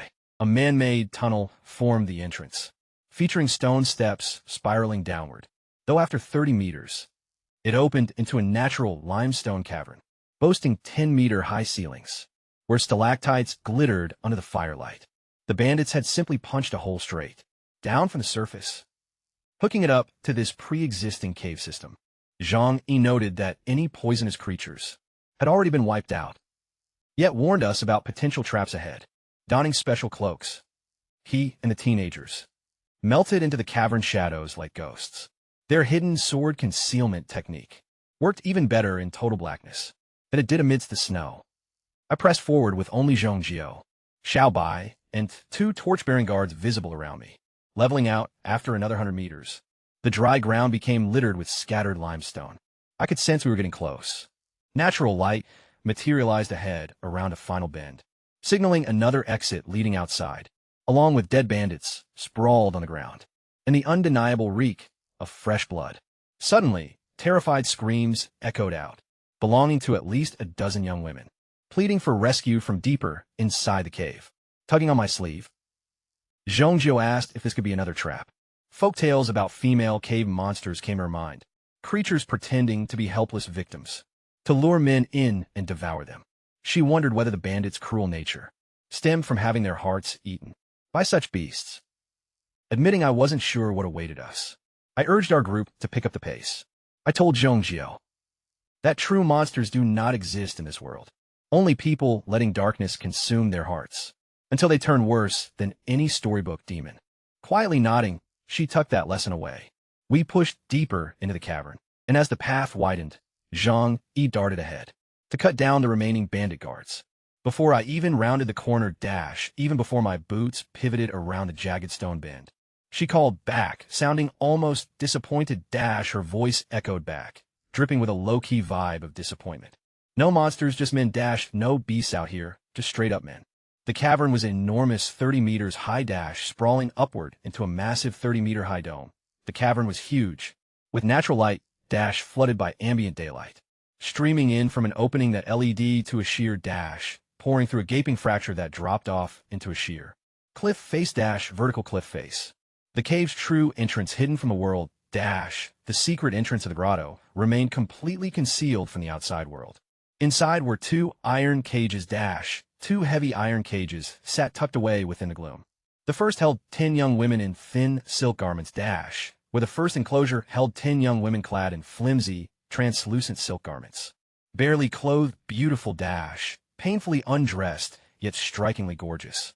Despite their hollow eyes and tear-streaked faces, they stared out with hollow eyes, their cheeks stained by dried tracks of tears. They begged me to save them, desperation filled their voices as they begged me for rescue. Each one identifying herself as a daughter of powerful, with every single captive frantically identifying herself as the cherished daughter of elite noble families in the capital, dukes, high-ranking noble families in the capital, powerful dukes, generals, ministers, elite generals, and influential government ministers. These were the empire's most privileged women, These individuals were essentially the empire's absolute top-tier elite, kidnapped from the roads around the capital, viciously snatched right off the public highways surrounding the imperial city. The second cage turned my stomach cold, a sickening drop hit my gut as I looked at the second cage. It was packed with skeletons, which was absolutely stuffed to the brim with skeletal remains. Dozens of them, easily numbering in the dozens. All with the delicate bone structure of young women, all bearing the fragile, delicate bone structures of young girls. Piled on top of each other in layers, stacked carelessly on top of one another in grim, morbid layers. The girl who spoke first, Li Furong, choking back her sobs, the very first girl who had spoken up, Li Furong, daughter of Duke Li, the proud daughter of Duke Li, explained everything through her tears, spilled out the horrifying reality amidst her heavy weeping. The bandits had been collecting beautiful, operating as a twisted faction. The bandits had been gathering gorgeous, noble women, highborn maidens, and secretly delivering them to the crown prince, and covertly trafficking them straight into the hands of the crown prince as playthings, to serve as his personal playthings. The skeletons were the ones he'd already used up, those piles of bones belonged to the victims he had already worn out and discarded, murdered after he'd grown bored with them, and casually executed after getting completely bored of them. Their bodies shipped back here to rot in the dark, having their lifeless corpses hauled all the way back here to decay in the shadows. Because even their corpses belonged to him, because within his deeply warped psychology, in his twisted mind, even their dead bodies remained his exclusive property. The girls in the cage were tomorrow's delivery, meanwhile, the terrified girls currently trapped in the enclosure were scheduled for tomorrow's drop-off. A fury rose inside me, so hot, igniting a wave of intense fury deep within my chest. I had to close my eyes and breathe, that I was forced to shut my eyes and take a slow, deep breath until I could think clearly again, just to regain my composure. I'd always known the crown prince was cruel, while I was already well aware of the crown prince's ruthless streak. But this was something beyond cruelty, This level of depravity completely shattered any normal definition of cruelty. A systematic hunting operation, functioning as a systematic trafficking ring, feeding young women into a death machine, that fed innocent young women directly into an industrial-scale death machine, disguised as a princess palace, hidden behind the luxurious facade of a royal residence. If this man ever became emperor, should this monster ever manage to ascend the imperial throne, no woman in the empire would be safe, absolute zero safety would exist for any woman across the entire empire. I swore silently to those piled bones that someday, facing those grim piles of skeletal remains, I made a silent oath that one day I'd return to the capital, I would march straight back into the capital, walk into the Eastern Palace, stride directly into the Eastern Palace, and make him answer for every life he destroyed, and force him to pay dearly for every single ruined life. I couldn't tell these women who I really was, revealing my true identity to these women was completely out of the question. If they knew the prince who saved them, if they discovered that the prince who had just rescued them was the exact same target the crown prince was actively trying to assassinate, that knowledge could get them killed, that dangerous secret would spell certain death for them all. And if the crown prince ever discovered, furthermore, if the crown prince ever caught wind this cave had been found and its prisoners freed, that this hidden hideout had been compromised and the captives released, he'd hunt down everyone connected to it, he would ruthlessly hunt down every single soul linked to the incident. Their only protection was ignorance, maintaining total ignorance was literally their only shield for survival. So when they asked my name, therefore, when they pressed me for my name, I told them my name is Good Person, I simply replied that I am known as a good person. They stared at me, confused, blank. Confused stares met my word for a second. Then understood I was refusing to identify myself, before realization hit them that I was deliberately hiding my real identity. I explained that the safest thing for all of us, breaking it down for them.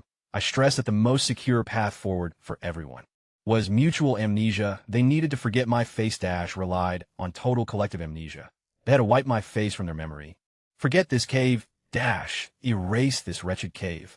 Forget this entire nightmare ever happened, and completely blot out the memory of this entire living nightmare. Go home, live, well, go back home, build a good life. Marry someone decent, find a decent partner to marry. And never speak of this place again, and never utter a single word about this place ever again.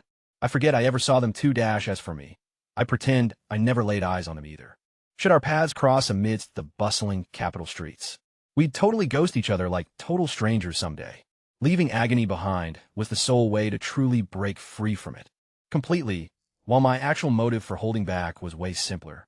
Had the crown prince remained unaware regarding who was locked up down here, he wouldn't be able to target them for discovering his dark secret. Vanishing into thin air was the only guarantee for their survival. Li Furong bit her quivering lip hard and etched my features in her memory anyway. She let me know that whenever I needed assistance, Duke Li's estate doors would always be wide open for me. The rest followed suit, each shouting out their family lineages and home addresses, prior to Zhang Jie slapping blindfolds on them and guiding them out through a separate pathway to guarantee zero chance they laid eyes on my troops or gathered any intelligence regarding my military force. With the women finally gone, my full focus shifted over to the hidden treasure vault. Piled up on the cavern's left flank sat roughly 1,000 burlap sacks reaching from floor to ceiling, with grains leaking out from their woven seams, amounting to maybe 100,000 pounds of rice. Xiao Bai's jaw practically dropped straight to the ground. Rows of wooden crates stood neatly on the opposite right side, their contents completely shrouded in mystery. Xiao Bai could barely keep his cool, speculating that they were packed with the bandits' gold and silver stashes. I instructed him to pry them open and inspect what riches awaited us. I stumbled upon a concealed treasure vault, tucked away on the right side of the outlaw stronghold. My undercover guards emerged to sort through all the chests. A grand total of 86 chests awaited us, consisting of 60 standard wooden chests, 20 ebony chests, 5 premium sandalwood chests, and a single iron chest. Considering this bandit hideout secretly belonged to the crown prince all along, I figured the fortunes hidden inside would dwarf anything common outlaws could ever possibly manage to accumulate. Before unlocking anything, I cautioned Song Yi to proceed with extreme caution, since those chests could easily be rigged with deadly traps. We tackled the 60 regular wooden chests first, every single container brimmed with 100 silver ingots, with each individual piece weighing 10 taels, bringing the grand total to a massive 60,000 taels of silver.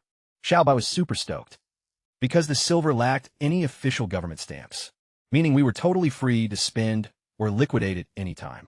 Our attention then shifted to the 20 ebony chests. They were packed to the brim with gold bars, all stacked up with absolute precision. Each individual chest contained 100 gold ingots, weighing 10 taels apiece. yielding an impressive total of 20,000 taels of gold. Xiaobai got even more hyped up and started urging us to raid and wreck every single bandit camp out there. I pointed out that all the gold and silver bullion shared identical dimensions and weights, whereas genuine loot pillaged by outlaws would naturally display mismatched shapes and sizes, suggesting these fortunes were likely never looted from innocent travelers at all. Song Yi concurred, surmising this must be the crown prince's private vault, given that the crown prince frequently peddled official government posts for heavy bribes, leaving him unable to stash such illicit cash anywhere inside the Eastern Palace. That also shed light on Waijuwen. Right there in the sketchy bandit camp, out of nowhere, it materialized. A smirk crept across my face because, honestly, if that stash honestly belonged to the crown prince, finders keepers, it was totally mine now. The heavy sandalwood chests were popped open next, revealing interiors completely stacked with insane loot. Inside just one box, over 100 glowing night pearls lit up the dim cavern. Xiaobai piped up, suggesting we use them to illuminate my future pad out in the barren wastelands, but I immediately shut that down, pointing out that aesthetic glow-ups are totally useless when you can't even eat them or use them for survival supplies. My game plan was set. Once we finally rolled into Qingzhou, every single one of those shining orbs was going straight to the underground black market to cash in for heavy resources back in the capital. A single night pearl could easily pull around 1,000 taels of pure gold, mostly because elite aristocrats were obsessed with ultra-rare flexing items. Just clearing out that one single chest was bound to net us a cool 100,000 taels of gold. Over in the other sandalwood container, thousands of deep-sea pearls were stashed away, accompanied by endless fine agates and top-tier jade pieces.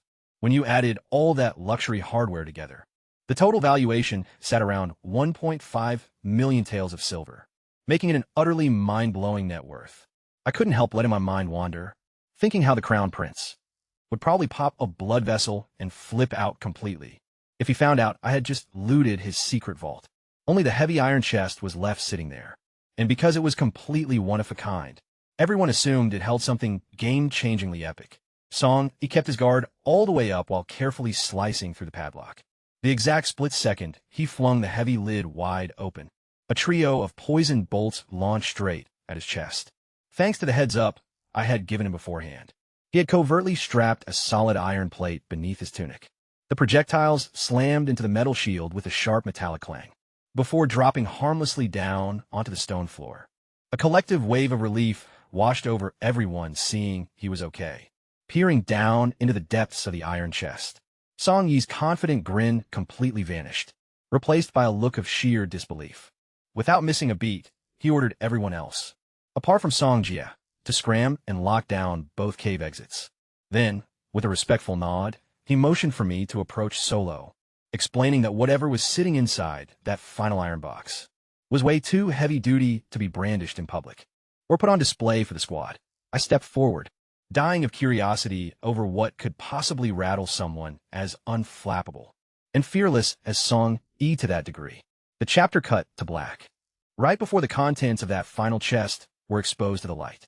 Upon unlocking that last iron vault myself, I instantly understood why Song Yi had looked so utterly haunted. Resting inside was simply a strip of silk and a single jade artifact, intricately carved with 9 hyper-realistic dragons.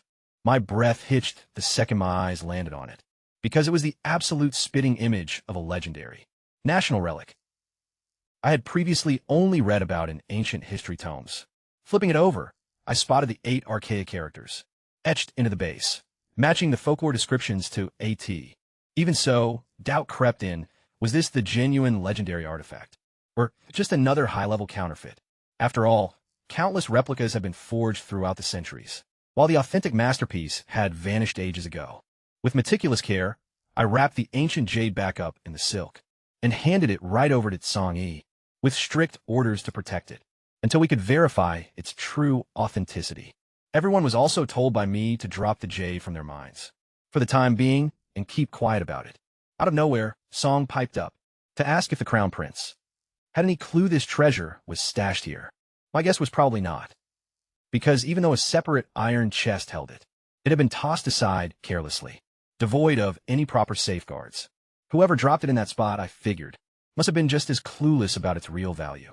Had the Crown Prince been aware of it beforehand, he would have stashed it safely inside his own palace, regardless of whether it turned out legit or fake.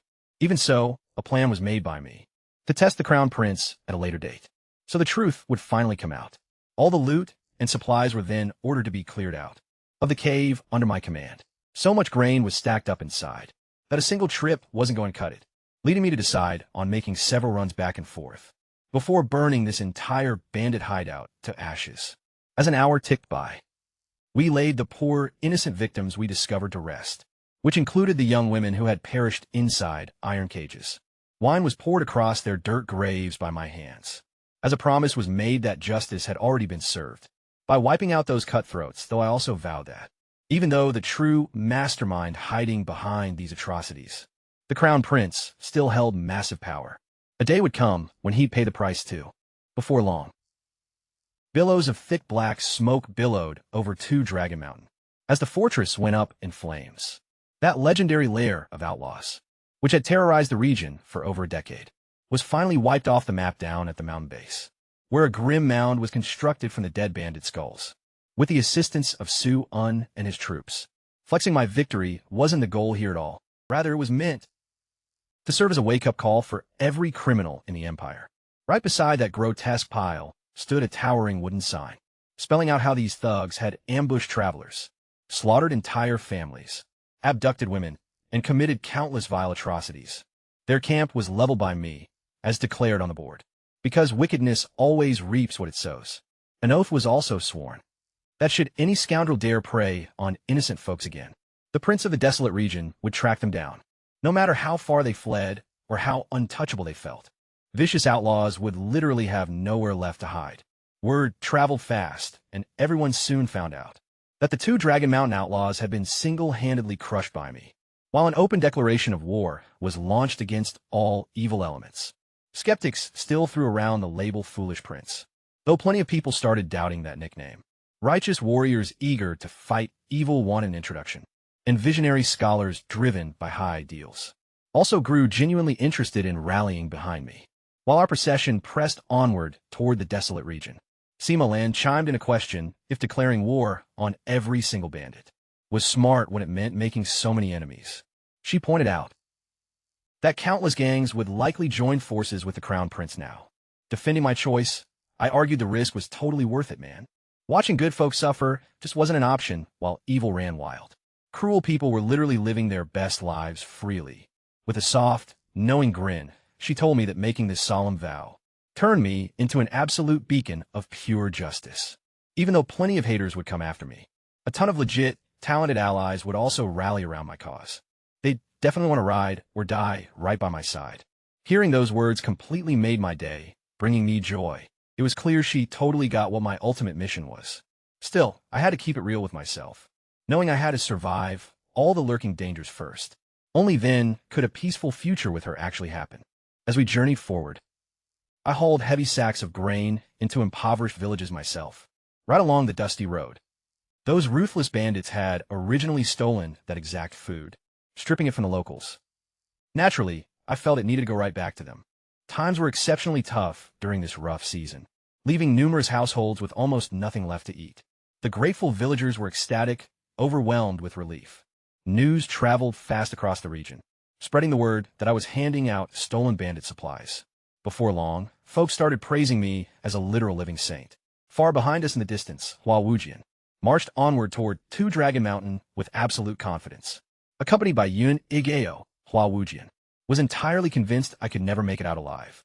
He even joked dismissively that my corpse would probably end up dangling by the roadside. Laughing aloud, he claimed there was only one possible way for me to cross Two Dragon Mountain successfully, by getting completely wiped out, totally clueless that I had already completely obliterated their entire camp. I left Two Dragon Mountain behind me. I had zero clue what was running through Hua Wujian's mind, though he firmly believed I was already a goner. Fully aware that the Crown Prince had orchestrated the deadly ambush at Two Dragon Mountain, he bet everything that neither I nor my guards could possibly pull off survival. He fully anticipated the hired assassins and bandits would erase all traces of the fight. After finishing me off Yet because his scouts never reported back, he figured they either bit the dust in the chaos, or were just waiting ahead to break the news of my demise.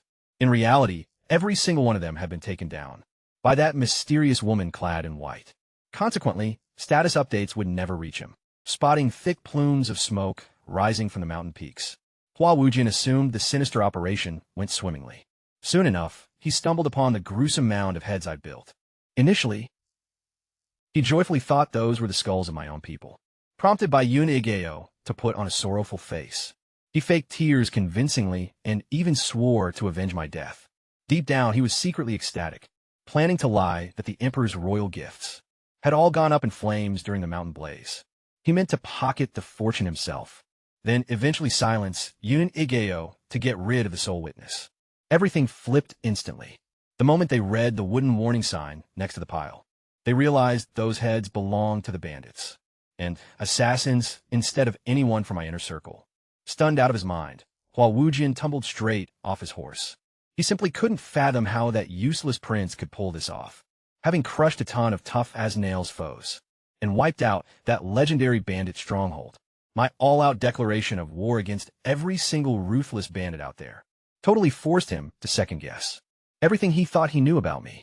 Only someone with insane courage and unmatched grit could pen such words, he realized, panicking over getting thrown under the bus. Hua Wujin and Unique Gao sprinted after my trailing caravan. 2 hours later, they finally caught up to us and handed over the emperor's gifts with trembling, respectful hands. Packed inside the massive convoy were 10,000 taels of gold, 100,000 taels of silver, alongside 100 high-tier treasures, 1,000 rolls of silk, 10,000 rolls of tribute cloth, plus a ton of other supplies stacked across 100 heavy wagons. Sweeping my gaze across them, I noticed Hua Wujin and Yun Igeo looking totally shook and completely unable to hold my gaze. A knowing smirk crossed Sima Lan's face as she figured they totally expected me to bite the dust out there, leaving the loot wide open for them to pocket. Without speaking another single word, we both silently clicked on what had really gone down. Leaning in, I whispered to Sima Lan that her smile was straight-up stunning, and with a blush, she shot back that mine was pretty gorgeous too. For a split second, that long, exhausting trek felt way cozier, thanks to her super sweet words. Suddenly, Songju rushed over to report that yet another guy had showed up to roll with us and lend a hand in taking down bandits, prompting Sima Lan to nudge my memory by pointing out I had already turned down more than 10 wannabe warriors, desperate to tag along. Face-to-face evaluation is how I deal with every single volunteer, I explained. Anyone genuinely looking out for innocent folks would get an instant yes from me, while clout chasers, just chasing fame or internet clout, would get shown the door. Those songs still couldn't help asking why I was choosing to recruit starving peasants instead of badass fighters. Casting a look back at our steadily expanding convoy, I remembered handing out grain across countless poverty-stricken villages, where I witnessed firsthand how brutally the destitute lived. Crumbling mud walls and leaking, threadbare roofs were all they called home. Entire households squeezed together on a single straw mat, underneath one shredded blanket. Sometimes, a whole family shared only one pair of pants among them, which whoever needed to step outside had to put on. Bitter winters forced many to chew on tree bark just to stay breathing, while countless others froze or starved right there on the dusty roadsides. Wealthy landlords hoarded all the land and food supplies, leaving endless waves of impoverished souls to suffer year after year. Whenever I crossed paths with desperate parents, driven by sheer hunger to sell their kids, I handed over food and cash instead, never once taking their children on as servants. Instead, upon meeting families committed to sticking together through thick and thin, no matter how harsh life got, I welcomed them to become citizens of the desolate region and journey with me toward a fresh start. They put their full faith in me, because staying put meant guaranteed starvation and an ugly end, whereas rolling with me offered a glimmer of hope. Consequently, our caravan kept blowing up in size, now hauling over 100 families, and crossing paths with a total of more than 500 people trekking alongside us, comprising seniors, middle-aged adults, youths, and little kids. Cozy, thick military cotton gear was handed out to every single one of them by me, even if the fits were a bit baggy or mismatched. Glancing back over my shoulder, I caught the kids cheerfully waving goodbye, while shouting out their thanks for the chow. A heavy tug at my heartstrings came from watching those bright grins. Yet that exact moment totally locked in my drive to keep them safe. Pushing my horse forward, I rode up to greet our newest recruit. Standing at nearly 2 meters tall, this massive unit was an absolute giant, draped in rugged tiger skin gear, and packing a hefty steel pitchfork alongside a massive hunting bow. He radiated an insane amount of raw power. Curiosity got the best of me, so I asked why he wanted to roll with us. His reply was straight up to take down vicious outlaws, though even more than that.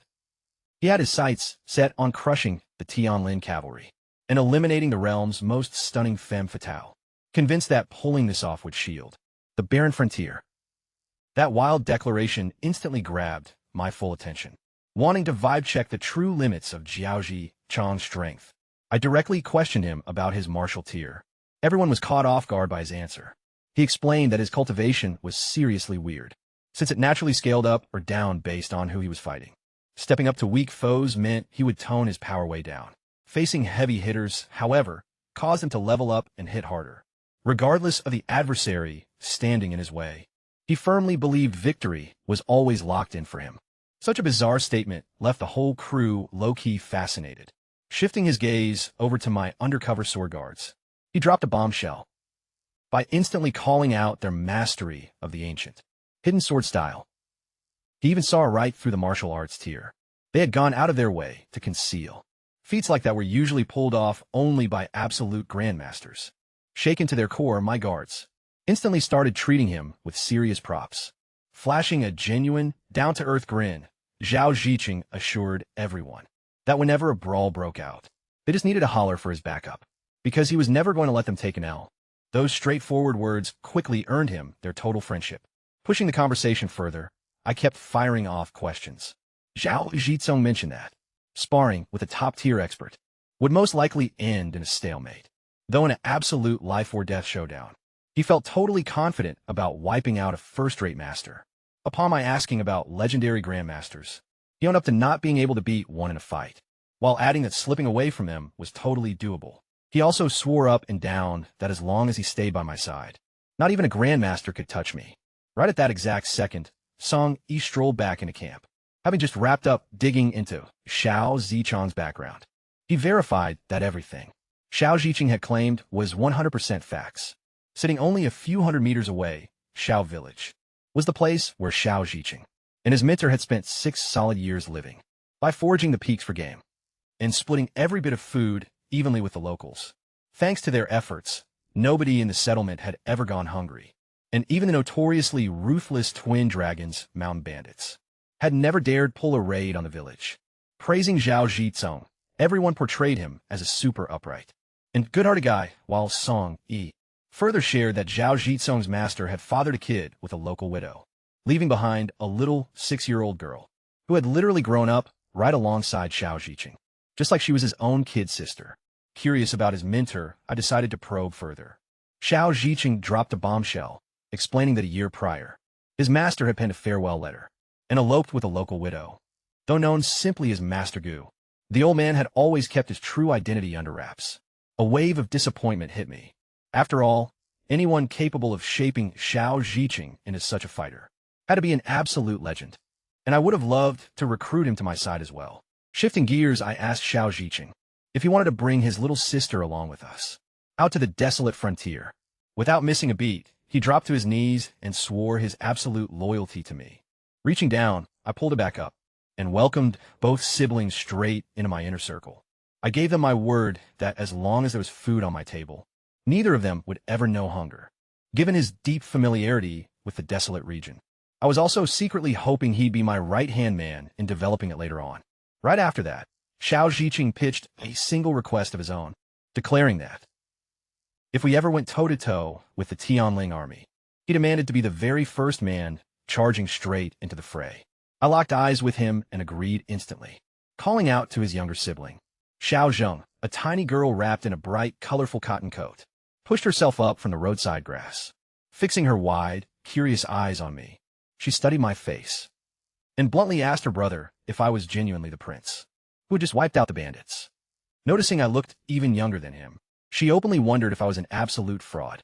A burst of laughter rippled through the group. Leaning in, I gave her cheek a playful pinch, prompting her to pout that my teasing only proved her point. Her innocent sass sent everyone else rolling into even louder fits of laughter. Just then, Sima Lan strolled over through the dusty breeze, scooped up little Xiao Zheng, and warmly invited her to share the comfort of her carriage. The little girl shot a quick look at me, asking if someone like her was actually allowed to ride in such luxury. Flashing a warm smile, I told her she was more than welcome. Beaming with joy, she agreed and declared that I was a pretty awesome big brother. I thanked her for the sweet compliment, then joked that I'd better step up my game too. Live up to that title. Chuckles filled the air again as I realized Sima Lan had already read my mind completely. Without me even having to utter a single word of request, she had already hooked Zhao Zheng up at the best spot available. Overwhelmed with emotion, Zhao Zhizong remembered that Sima Lan was not only the esteemed daughter of the left prime minister, but also one of the top beauties in the whole empire. Having his baby sister looked after and mentored by royalty like her felt like a debt he could never repay. Right in that moment, our entire convoy ground to a sudden halt.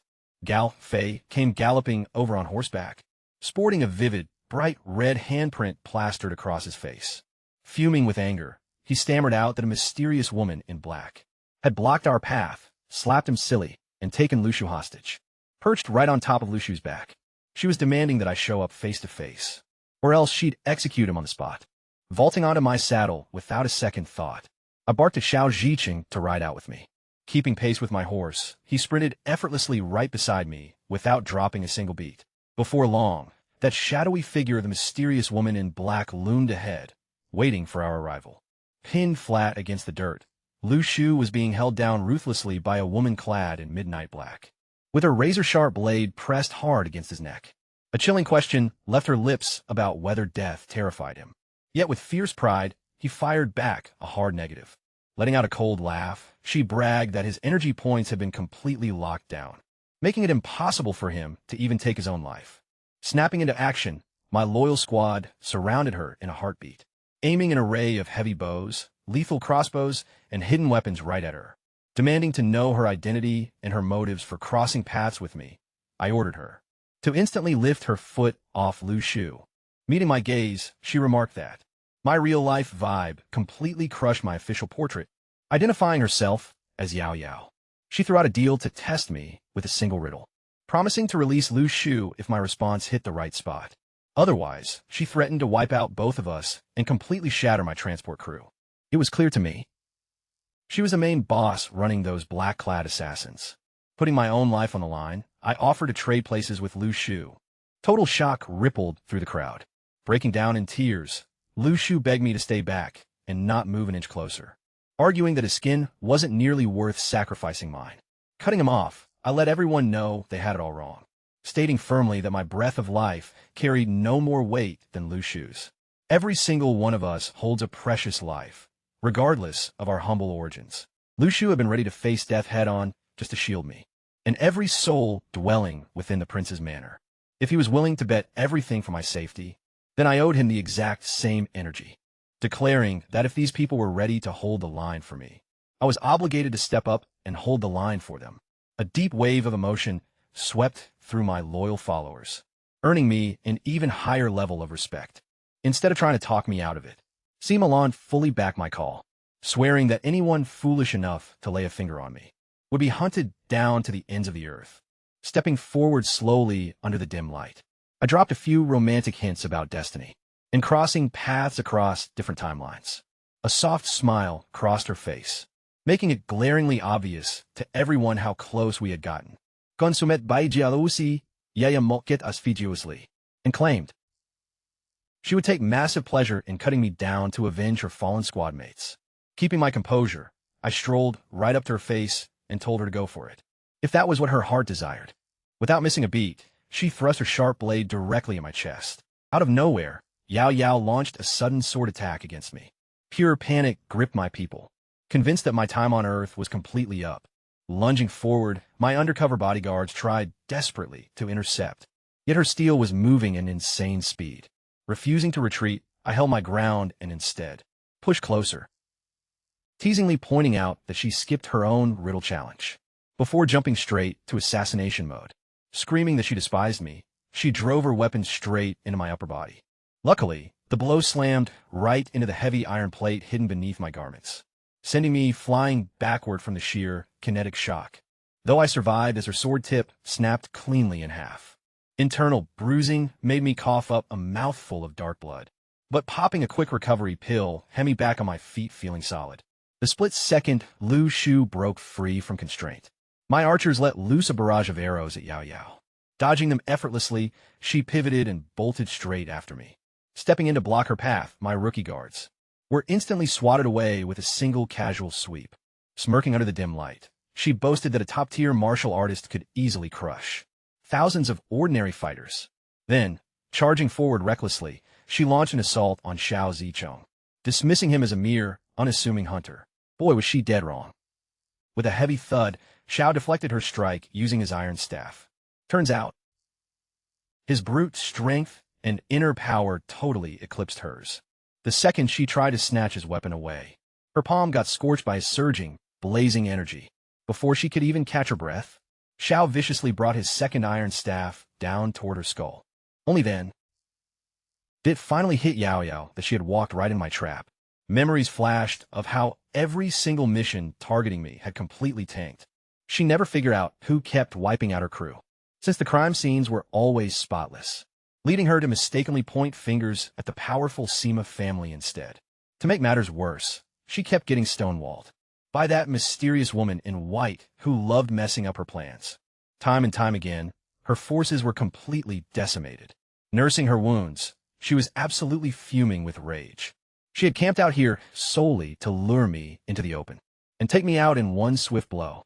At first, her scheme actually worked because I walked right up to her face. She even caught herself thinking I looked way better than the crown prince himself. Yet she was still dead set on slicing off my head to cash in her bounty reward. Suddenly, everything went sideways when my hidden armor miraculously saved my life. Lu Zhu slipped away, and Jia Azikong exposed himself as an absolute powerhouse of a master. Yahello was left burning with frustration and fury, fully realizing she had been played. As Yao's heavy iron staff came hurtling down toward her head, she knew she was just a split second away from meeting her maker.